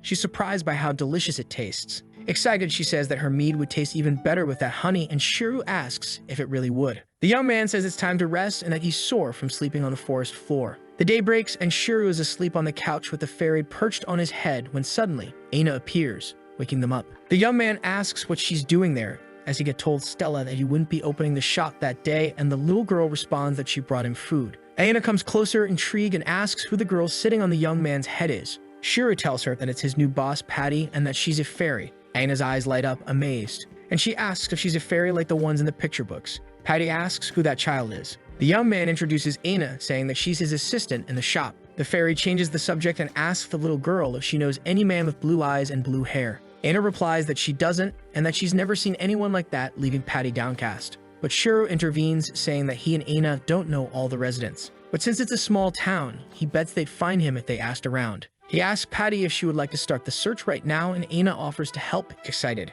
Patty asks if the girl really wants to help, and Aina confirms, making the fairy very happy, giving a little squeal of delight. Shiro then says that first they need to find a way to hide the fairy, and Aina suggests hiding her in her backpack. The fairy is comfortable inside the girl's bag, and with everything settled, they set off to search for Patty's friend. Shiro approaches several people, showing him a picture of a necklace with a pendant, but no one recognizes it. The elf from the town hall pretends she can't say if she's seen him before, and that it would be easier if they had a name. Gerald the merchant doesn't recognize anything he sells, nor do the dog or the mercenary in the bar know whose it is. Shuri looks at the picture intrigued since he asked 27 people and no one recognized the pendant. Aina suggests that maybe the fairy's friend wasn't from this city, but Patty remembers that his words were exactly, "I live in Nineric." All they had to start the search were the matching necklaces. So Shuri took a picture of Patty's pendant to show to the townspeople. Karen suddenly arrives looking for the young man and comments that she heard he joined Lyra's group on another adventure. She scolds him, asking when he was going to stop making her worry. The young man apologizes, but Karen says he doesn't need to. She simply says she's happy he's alright. Ruffling his hair, Aina says that his face is all red. But Shuri protests, saying he's just hot, trying to change the subject. He shows Karen the picture of the pendant. Karen carefully examines the pendant. She says she feels like she's seen it before but can't remember exactly where. The mayor tells him that if she remembers anything, she will come back and let him know. The young man asks if she would really do him that favor. With a smile, Karen confirms, saying she still has to repay him for all the times he helped her. She says goodbye and mentions that she'll still pass by the guild. Shiro asks if she's going to see a mill, but Karen replies that no, she's going to talk to the people who put her dear friend in danger, the Azure Flash Group. She emits a threatening aura and the young man hastily says that he offered to go, but the mayor just turns to leave. Shiro, frightened, wishes that his friends Lyre, Neska, Rolf, and Kilfa are okay. As soon as Karen leaves, Aina asks Shiro if Patty could sleep with her in her bed. The young man asks the fairy what she thinks and Patty hesitantly responds that yes, she doesn't mind staying with the little girl,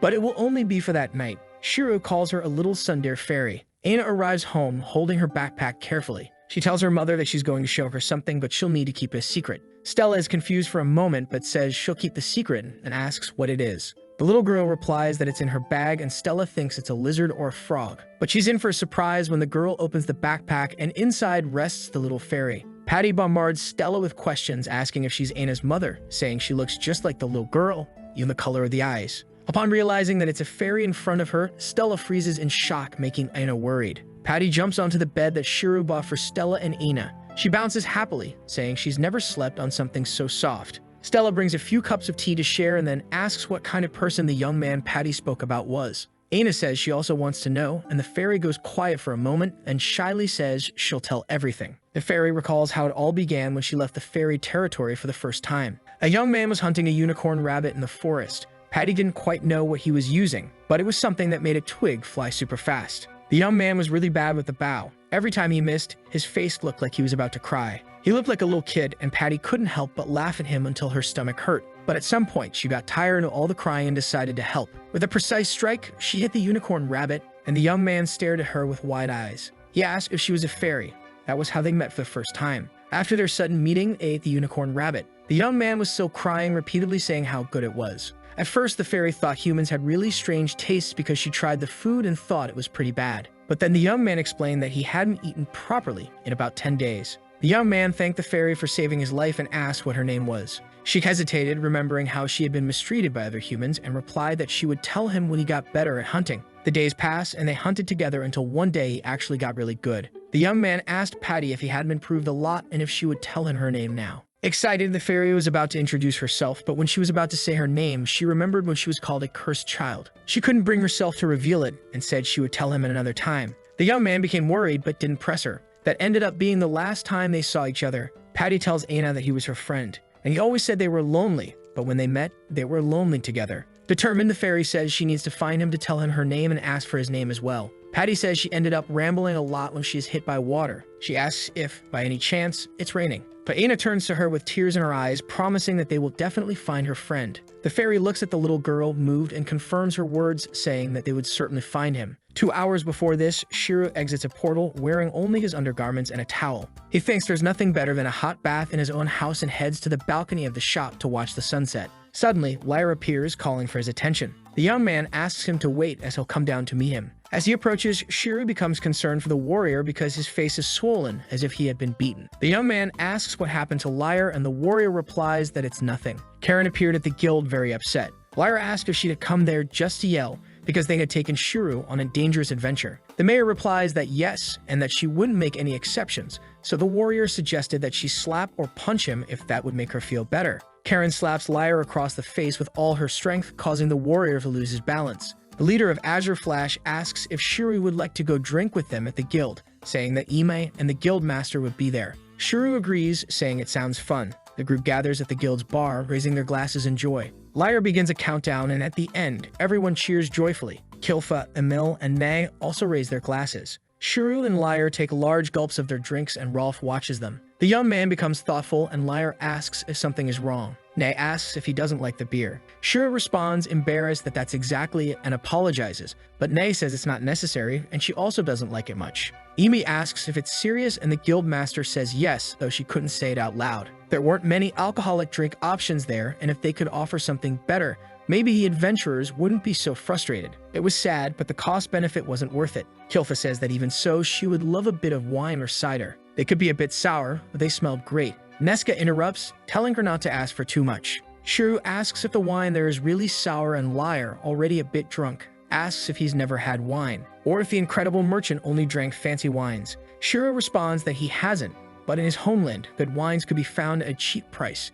He explains that there were 3 types of wine: red, white, and rosé. The adventurers are amazed. Shiro says that he had even heard of orange wine, but in any case, each variation had its own characteristics. There were sweet and dry wines, some refreshing, while others were strong and full-bodied. Prices also varied, with some costing just a few coins, while others cost enough to buy a house with a garden. People who knew about the subject drank different types depending on the meal. He himself preferred sake. Like wine, sake also had different variations, such as jinjo and janmai. Suddenly, Shiro notices that everyone in the bar is looking at him, and an older adventurer asks him to continue. The young man explains that his homeland had many operations between different countries, so there were many types of drinks. Everyone around him stares at him with sparkling eyes, and Shiro pauses to think about how this was a great business opportunity. If he acted correctly, he could kill 3 birds with 1 stone. The young man turns to the crowd and asks them to come back in 3 days. He promises that he will bring drinks from his homeland for everyone. At that moment, Shiro wasn't the same person as usual. He was getting ready, wearing a different look. The young man combed his hair back and dressed in elegant clothes like those of a bartender.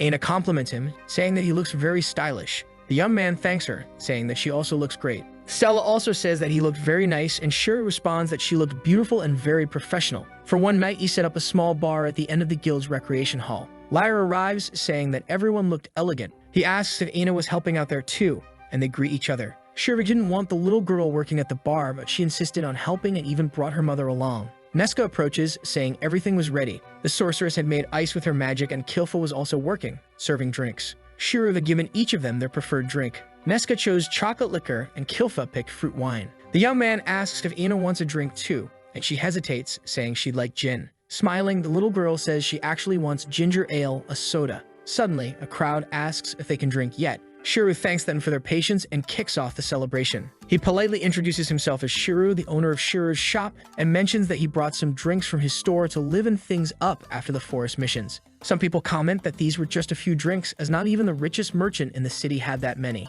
Shiro continues, saying that he also had plenty of snacks to go along with the drinks, and some other adventurers wonder if he might actually be an alchemist. But no one really cares about that because everyone just wants quality drinks. Finally, Shiro announces that everything will be free and they can drink to their heart's content. The crowd goes wild and erupts in celebration. The young man thinks to himself that he spent 3 million yen on goods, which makes him nervous. But he sees it as an investment. He calls the guild master, Nay Mirage, to say a few words. Friendly, Nay greets everyone. She tells them to enjoy the night, but to make sure they are in condition to work the next day. With their mouths watering, the adventurers cheer and start pushing to make their orders, crowding Shiro into a corner. Noticing the chaos, Nay stomps firmly on the ground, speaking with an intimidating energy that she could cancel the event if they preferred. Shiro thanks her for the help, and the crowd organizes into lines. The first to be served is Lyre. Shiro asks what the warrior would like to drink. Lyre points to a bottle, asking what it is. The young man explains that it's bottled beer, and that he highly recommends it. Following the recommendation, Lyre chooses the drink, and Aina says that if he squeezed lemon juice into it, it would taste even better. The leader of Azure Flash does what the little girl suggested, and when he tastes the drink, he is amazed by its flavor. The drink was effervescent and light, but the acidity of the lemon made it even better. He drinks from the mug, taking a big gulp. Shiro says it would be even better with a pinch of salt, and everyone around asks for the same drink. The customers love the drink. Shiro asks Stella for the bottle to his right and Aina for a Mexican drink. Tired from the effort, the young man notices that everything is going well and everyone is loving it, until the next customer approaches. The man asks for a strong drink with a smirk, requesting the strongest drink they have. Some adventurers recognize him as Eldos the Indestructible, one of the 16 heroes. Shiro asks if that's really what he wants, the strongest drink, and suggests one called Spurious, which is so strong it could start a fire. He serves it in a small glass. Eldos complains about the size of the glass, and with an angry look, he calls Shiro a kid. He says he's over 200 years old to be treated like a child. Shiro explains that it's not that, but the drink is so strong that one sip could make him fall to the ground. It has an alcohol content of 96%, but Eldos becomes even more offended, saying that he's never been drunk in his life. The young man asks him to calm down because drinking that much alcohol could kill him. The adventurer sighs, saying he'll see how far this will go. He takes off his cloak and tells Shiro that if he wants a fight, they can settle it outside the bar. But then Rolf approaches. Rolf introduces himself as a humble cleric. Eldos turns to him and asks if the priest is there to give a sermon. He says the kid insulted his pride as a dwarf, that dwarves drink directly from barrels since birth, that alcohol is in their veins. Calmly, Rolf says that he understands how Eldos feels, but if it's not too forward of him, he'd like to offer a suggestion.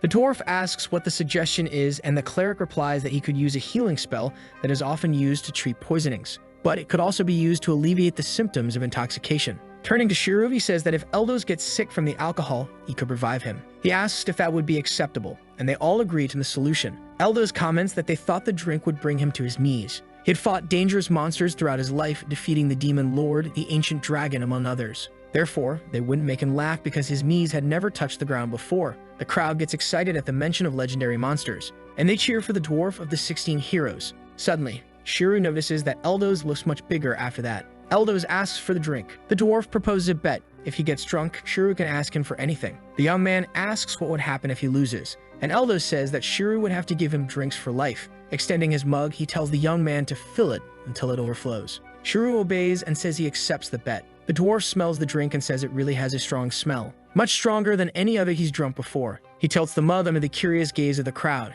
drinking it down to the last drop. Shiro is shocked as the dwarf sighs, saying it feels like his stomach is on fire, banging the mug on the counter. He challenges the young man, asking if he looks drunk. Shiro places his hand on the back of his neck, admitting that he had underestimated him and lost the bet. Eldos starts laughing, saying that now the young man would have to give him free drinks whenever he wanted, and continues laughing until he falls backward onto the floor, completely drunk. The young man gives Eldos a sermon, saying that he had warned him not to drink so much all at once. If Rolf hadn't been there, he could have died, and hero or not, what he had done was disrespectful to alcohol. The dwarf agrees, and the adventurers around them say they've never seen Eldos embarrassed before. After so many battles, alcohol had finally taken him down. They wonder what that drink was called, and one adventurer says it was something like Spy Something, and they discuss renaming it to Hero Killer. Little did Shiro know that the Hero Killer would spread across the continent like a storm. The guild hall was full of adventurers lying on the ground after drinking so much. And with a red face, Neska says she had never drunk anything so good in her life. Kilfa says she wants to take some back to her companions in her homeland.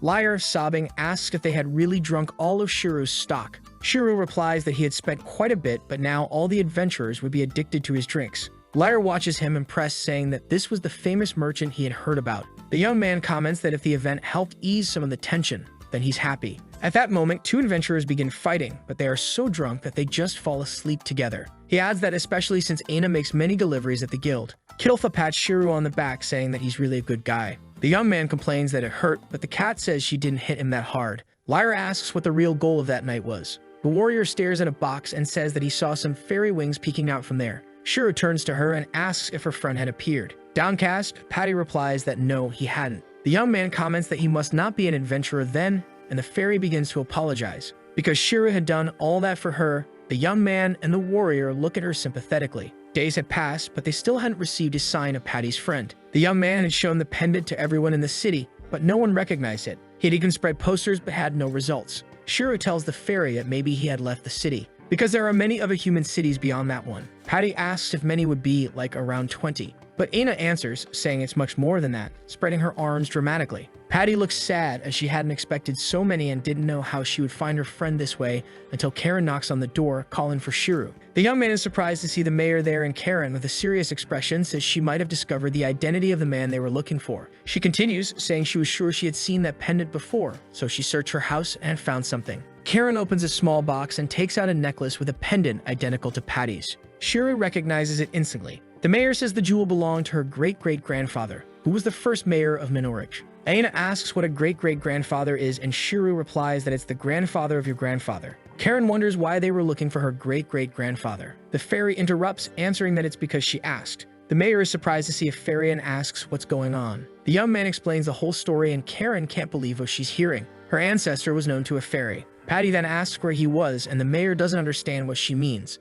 The fairy says that Karen is the daughter of the son of her friend's son, so they were related. Karen confirms, and Patty continues, saying that she should know where he was then. Karen gets confused until she finally understands the situation. She asks Patty how long a fairy typically lives. Patty replies that her clan says they live about 3,000 years, but she's only 300. The mayor explains that for humans, reaching 100 years old is already a great luck, and her great-great-grandfather passed away many years ago. Patty is shocked by this information and remembers how she was rejected by everyone. No one ever cared for her. Even her parents hated her, and she came to the conclusion that if she left, no one would notice her absence. So on a full moon night, she broke the rules and left, flying out of the territory until she found her friend. It was the first time anyone had looked at her with kind, tender eyes, the first time someone thanked her and smiled at her. For the first time, she had someone to play with, to fight alongside. It was the first time someone had risked their life to protect her. It had been the first time anyone had given her a gift, the pendant, as a token of their friendship. She recalled the precious moments spent with him, how someone who never had a friend suddenly gained a best friend. It was the first time she cried from joy, and when he asked her name, she felt afraid of losing something. A small voice in her head told her that if she told him her name, their friendship would end. She was so scared that she never introduced herself, always saying she'd tell him her name another time. But he never pressured her, responding that he was looking forward to when the time would come. Patty takes a moment to absorb that her friend is dead. She says the only place she ever felt she belonged was by his side. Aina and Shiru look at her with sympathy. They ask what she plans to do now, or if she will return to the other fairies. Downcast, the fairy replies that she has nowhere to go and reveals that she had hidden a secret from them. In truth, she had been exiled from the fairy territory and lifts her shirt to show a mark branded on her belly. Shiru asks what that is, and she explains that the symbol meant walking disaster about fairies. Patty tells them that she always thought it would be better if she had never been born. Even her parents hated her for that. Even so, she had lived a fairly normal life until a group of rhinoceros beetles built a nest near the fairy territory. There were hundreds of them, and the insects began hunting the fairies for food. After building the nest, they reproduced quickly. They could move away until the food supply ran out. Because of this, the other fairies started blaming Patty. Shirgo becomes outraged, saying they just used her as a scapegoat, and it wasn't her fault that the monsters had built their nest there. Patty says that, in fact, it was her fault due to the curse. The clan leader was the one who had named her Patty Falulu. In the fairy language, it meant the one who cuts through destiny. He said he had given her this name so she wouldn't let the curse control her, but still he exiled her. Patty asks if that's not ironic. Shiro says that's what happened when she saved him. The fairy replies that it is because she thought if she saved that stupid human, he would help her find her friend. But in the end, she was the biggest fool of all. Aina stares at the fairy with tears in her eyes, and Patty gently pats her head, telling her not to cry because if the little girl cried, she would cry too. Then the two of them embrace, crying. Shiro approaches and asks if he can ask a question. The young man asks if Patty would like to save the fairies, and she promptly responds that she would. Shiro then continues to ask if she still wanted to, even after being expelled. Lowering her head, she replies that she needs to repay the leader for naming her, and her parents also still live there. Even if they hated her, they were still her parents, so of course she wanted to help. Getting very close to the little fairy, Shiro asks why they don't go there to save them. Moved, Patty asks if he could really do that, and smiling, the young man confirms that he can.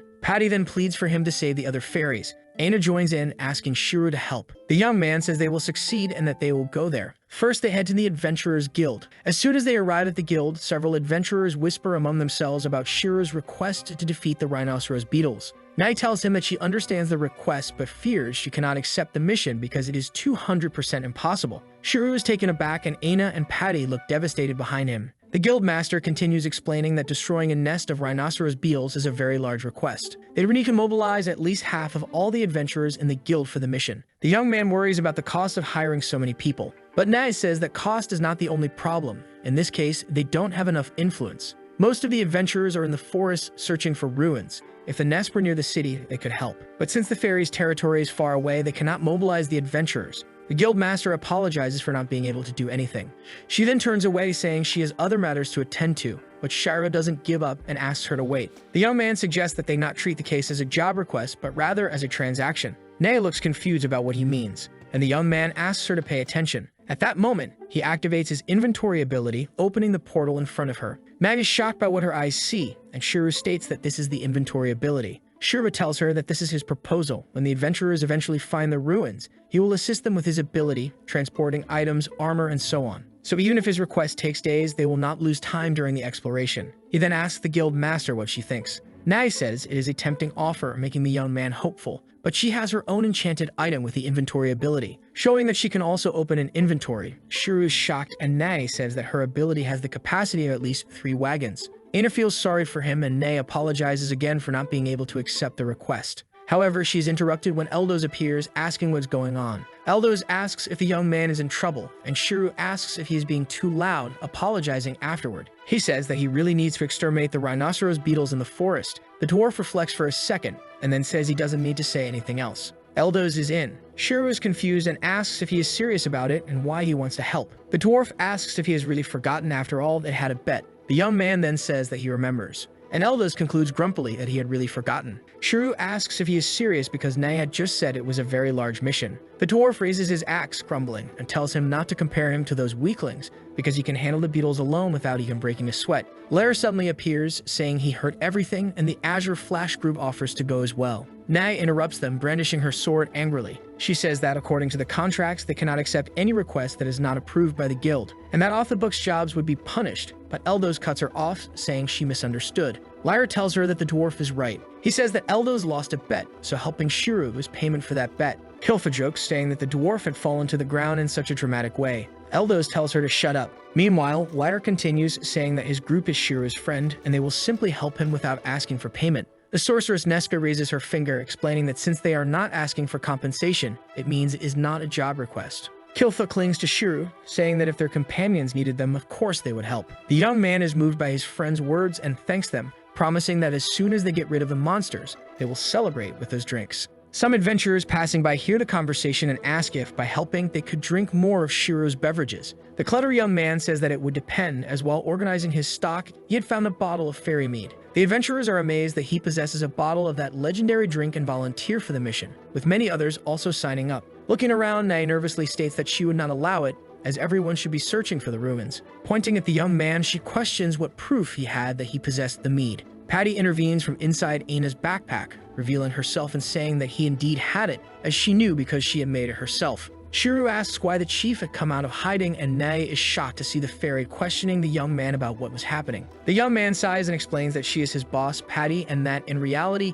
it was she who wanted to get rid of the rhinoceros beetles. The fairy only wanted one thing, to save the others of her kind, but he was just a merchant and couldn't face dangerous monsters alone. Determined, he bows before the guild master, pleading for Nae to save the fairies. Aina's eyes fill with tears, and she joins him, bowing and begging for them to save Patty's family. The fairy declares that if they defeat the beetles, she will make mead for everyone and implores Nae to help the fairies. Nae finds herself in a difficult position. She complains that Shiro had been cruel because he made her look like a villain. The guildmaster then orders all bronze-level adventurers to prepare for battle, as they would destroy the rhinoceros beetle nest. She commands everyone to follow her to the Guyena forest, and the adventurers set out with determination. They walk for some time until Patty says they have arrived. Shiro is shocked when the fairy points to the entrance of a dungeon and says that the nest is located inside. Patty explains that with the monsters there, the fairies couldn't leave. Some fairies appear at the cave entrance, starving but afraid to come out. Shiro turns to Lyre and asks if this was, without a doubt, the ruins of the ancient magical civilization that the guild was searching for. The fairy says that the strange cave had always been there. The leader of her clan claimed that it was a building constructed by some civilization a long time ago. Nae can barely believe her eyes. Dreams really could come true. She then unfolds a map and presents her plan. She orders them to divide into 3 groups according to their ranks, with the priority being to avoid casualties. The 6 mithril-ranked adventurers would launch a surprise attack heading into the ruins. The 17 gold-level adventurers would eliminate any monsters that emerged from the entrance. The 15 silver-level adventurers would exterminate any that managed to escape. She continues giving instructions to Eldos, stating that as a platinum-ranked adventurer, he should stay behind in case of emergencies. But Shiro warns that he is entering the nest alone, as the dwarf suddenly runs off yelling. Nae's eyes widen in shock. Immediately afterward, the other adventurers imitate him, making Nae furious as she curses those hot-headed adventurers. She orders the Azure Flash to stay behind and protect Shiro and Patty, and the group assures her they will handle it. Nae then announces a change of plans, ordering everyone to follow Eldos into the nest. Excitedly, she tells them to lure the monsters out of the ruins. The adventurers engage in a grueling battle against the monsters. Meanwhile, Shiro checks his watch, noting that 2 hours have passed since they entered, and he hopes that everyone is safe. Suddenly, Nae appears, and the young man rushes to her, asks how the mission is going, but Eldos bursts into laughter, questioning what Shiro takes him for. With his trusty axe on his back, the dwarf says that he didn't even break a sweat. Nae confirms, stating that he alone had defeated almost all the beetles. The guildmaster says she saw it with her own eyes and can assure them that there are no living monsters left. Shiro is dumbfounded, unable to believe that Eldos had killed hundreds of monsters on his own. Lyra agrees that it's absurd. The young man asks if the monsters had a queen bee as a final boss, but the dwarf responds that he has no idea, and if they did, he must have crushed it along with the others. He then turns to Nay, saying he is starving and asking if they brought any meat and drinks. Shira returns to Patty and says that this is good news. The fairy stammers in agreement, and the young man asks if she wants to tell the other fairies. Just as she is about to respond, Patty hears a cry for help. She asks if Shira heard that, but he doesn't know what she's talking about. Suddenly, she realizes something and flies off an alarm saying she has to go. The young man grows worried about her and runs after her. Lara asks where he's going, but suddenly hears some noises. A small fairy flies in desperately, crying for help. The little fairy is captured by the monster's claws when Patty arrives, preparing to attack the beetle. But she hesitates, thinking she might hurt the other fairy if she uses her magic. Patty decides to hit the monster instead, ordering it to release the little fairy, but the beetle repels her forcefully. Shira rushes over, worried. Meanwhile, Hilfa leaps onto the monster, saying she knows its weak spot, piercing the insect with her blade. The little fairy is freed and falls. At that moment, Nesca conjures an ice spear spell, attacking the monster. Patty flies toward the fallen fairy, catching her and asking if she's okay. Shira thanks the sorceress and the scout for their help. But just then, Lyra looks around for them, asking if they are alright. He and Rolf were being attacked by the monsters. The warrior says that the area is infested with insects. They keep coming out of the nest non-stop. The group is surrounded and Nay is shocked because she just saw the dwarf take them all down. An adventurer approaches, informing them that he found an opening at the back of the nest. They hadn't seen it before because the monster carcasses had blocked their view. Nay says he must be joking and that this was a failure on her part as the guild master. Patty says that if they don't stop them, the fairies will be in danger, and Shiru asks if she can use her previous magic. Lyra complains that the enemies are endless, and seeing the young man holding Patty asks what he is doing. Shiru asks if the fairy is ready because they have to act at the same time. She confirms that she is. The young man holds his improvised flamethrower together with Patty, and together they unleash a massive blast of fire. The monsters fall incinerated, and the duo observes that their plan worked, perhaps too well. Luckily, they had aimed at the sky. Lara asks if the young man is really sure he's not actually a great mage, but Nesca interrupts, pointing in a direction. A much larger monster has appeared in the sky, with sharp and terrifying teeth. Lyra's shocked, and Nesca says that must be the queen. Hilfa, frightened, says she's huge. Shiru asks Patty if she can cast that magic again. The fairy replies that she can and that she will finish off this pest easily.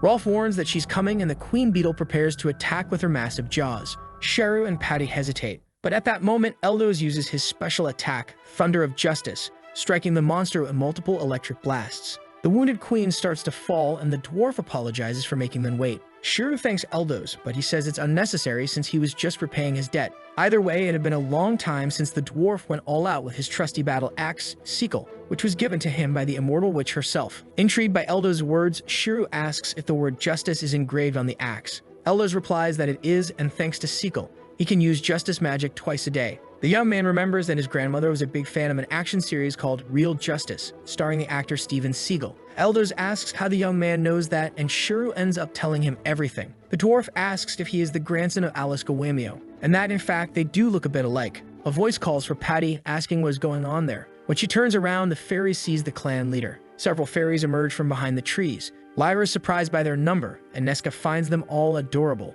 The clan leader, in a deep voice, asks what Patty is doing there since she had been exiled and why the humans are fighting the beetles. Outraged, Patty asks why he even cares, since he was the one who expelled her from their territory, so she doesn't owe him an answer. Shiru introduces himself to the leader and says that Patty saved his life. She asked him to clear out the monsters and save the fairies. The elder asks if Patty has returned to save them and remarks on the irony of the bearer of the curse saving their lives. Nesca interrupts, asking about the curse, and Patty shows her the birthmark on her belly. Patty explains that if a fairy is born with that mark, a calamity will befall their people. The sorceress is fascinated, recognizing that it is actually a seal. Nesca explains that to the sorcerers of the guild, that symbol was called a seal, and in fact, anyone born with the mark was blessed with great magical abilities. In the past, many bearers of the seal lived in hardship because they couldn't control their powers and the magic ended up consuming them. But that was a long time ago, as they discovered that anyone could master magic if they learned the basic principles. Nowadays, most people with this kind of power became sorcerers and reached the highest ranks among magic users.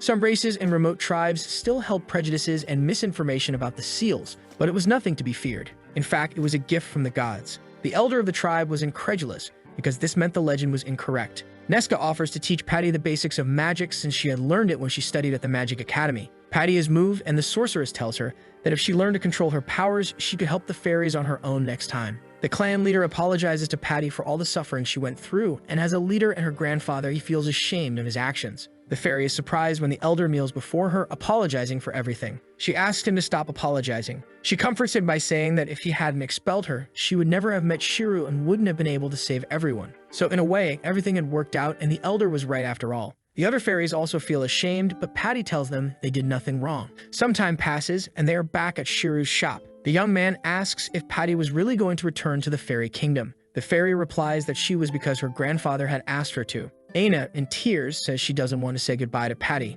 Patty explains that since humans had short lives, if she stayed with them, at some point they would die, and she would be alone again. And in a way, the only reason she had come there was to find her friend. Shiru says he understands, and the fairy thanks them for everything they did for her. Suddenly, Karen appears in a hurry and hands her a letter. She says she found it among her great-great-grandfather's belongings and that it was addressed to her friend. Patty asks her to open the letter. The fairy's friend begins by saying that Patty was his dearest friend. He says that a long time had passed since they promised to meet again, the seasons had changed, and the years had flown by. She always teased him, saying his arms were too thin. At that moment, they were even thinner, and if she saw him, she would surely make fun of him. He could barely walk, let alone run, but he still dreamed of the moments when he ran through the forest with her. Patty is moved by the letter and continues reading. He says that he had met an elf a few years ago and learned from him that fairies live much longer than humans. He asked the elf to translate her name for him, the one who cuts through fate, Patty Falulu. He thought it was a beautiful name and kept repeating it to himself as he wrote the letter. Then he says that he hadn't told her his name yet. His name was Sankarika, and he thanked Patty for being part of his life. From her friend, Erin Sankarika.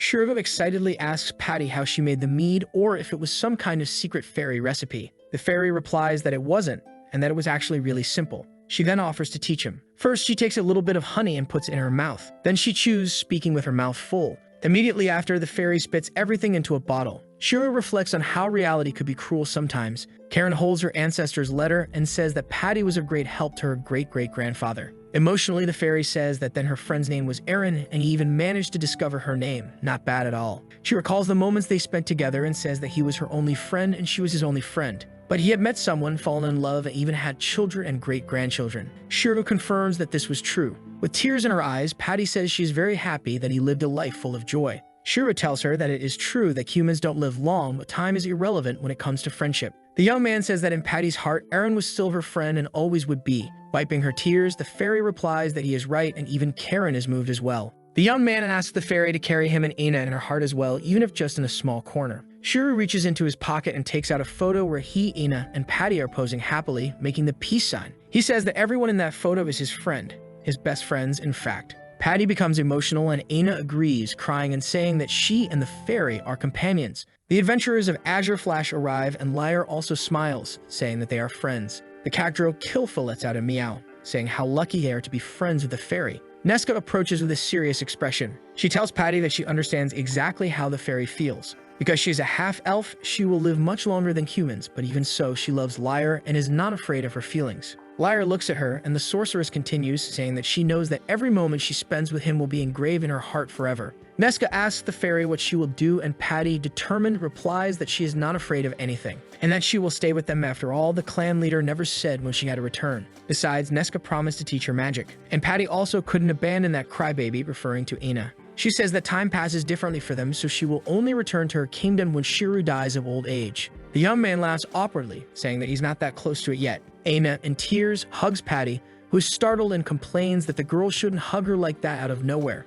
And so this whole situation was resolved. 2 months passed in the blink of an eye, and the day of the Harvest Festival finally arrived. The city was decorated and bustling. Since Shiru had promised the mayor that he would help with the festival, he instructed Aina to take photos of the people. Meanwhile, he and Karen were auctioning off some items, and the young man was enthusiastically announcing a bottle of Spiritus, a hero-killing drink. He called out the bids, and a crowd competed fiercely for each auction item. Shiru announces the final item, the drink so delicious that only those blessed by a fairy could taste it. The young man lifts a bottle of mead and continues his speech, saying that it was made by Patty, who is now the city's new tourism ambassador. The fairy looks a bit shy, and Shiru asks for a big round of applause for her. The starting bid was a gold coin, and the young man keeps raising the stakes. After the auction, Karen and Shiru rest on a bench in the plaza, and the young man celebrates the auction's success. And on top of that, you got to see the mayor make a funny expression. He recalls the face she made when the mead was sold. Karen protests, saying that anyone would react that way after receiving so much money. He had sold the drink for 50 gold coins.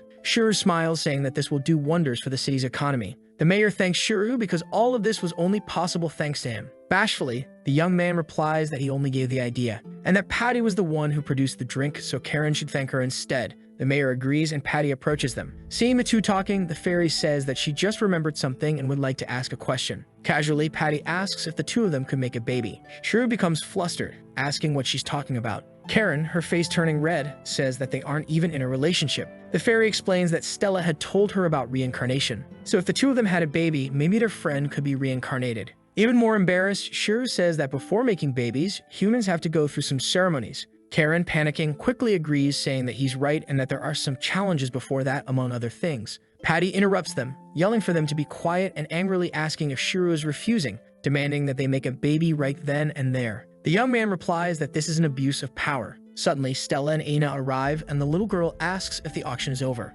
Shrew answers that it is and asks how the photos turned out. The little girl says she would love to take a picture with all of them. He thinks it's a great idea. There were no streetlights in the city, but that night, the glow of lanterns bathed the place in a soft light. Ninnorich was the city that Aaron had built from the ground up. Shrew prepares to take the picture, coordinating so that everyone appears. Suddenly, a woman calls out to Shrew. He turns around and asks who she is, but the woman asks if he doesn't recognize her. Her face is dimly lit, and the young man admits that he doesn't remember, asking where they know each other from. The young woman approaches as the lights illuminate her. She tells Shrew that he is a fool because she is his grandmother. Shrew recalls what happened and how he was absolutely certain that his grandmother was alive and would go to the festival. Even after starting his life as a merchant, finding his grandmother again was his greatest wish. Still, he only learned about it 2 months ago when Karen told him that the witch had come to the harvest festival the previous year. During that time, he had been attacked by insect monsters on a mission with Azure Flash. He had met Patty Falulu, and that encounter had become very precious to him. So many things happened, and before he knew it, the harvest festival had arrived. Just when he was enjoying the festival with his friends, she appeared. Surprised, Shrew asks what that girl just said, and she replies that she is his grandmother. Aina asks the young man who she is, and the woman responds that she is his grandmother. The little girl says she looks too young to be a grandmother. The girl says that's exactly right and moves closer to Shrew, making a peace sign. She asks Aina if she doesn't see the resemblance. Shrew is shocked when she makes the peace sign and suddenly steps back, saying that she is not his grandmother. He indignantly states that his grandmother was over 80 years old, a little old lady, a grandma, and not a young high-class girl. There was no way it could be her. Karen timidly approaches, calling out to Arizu.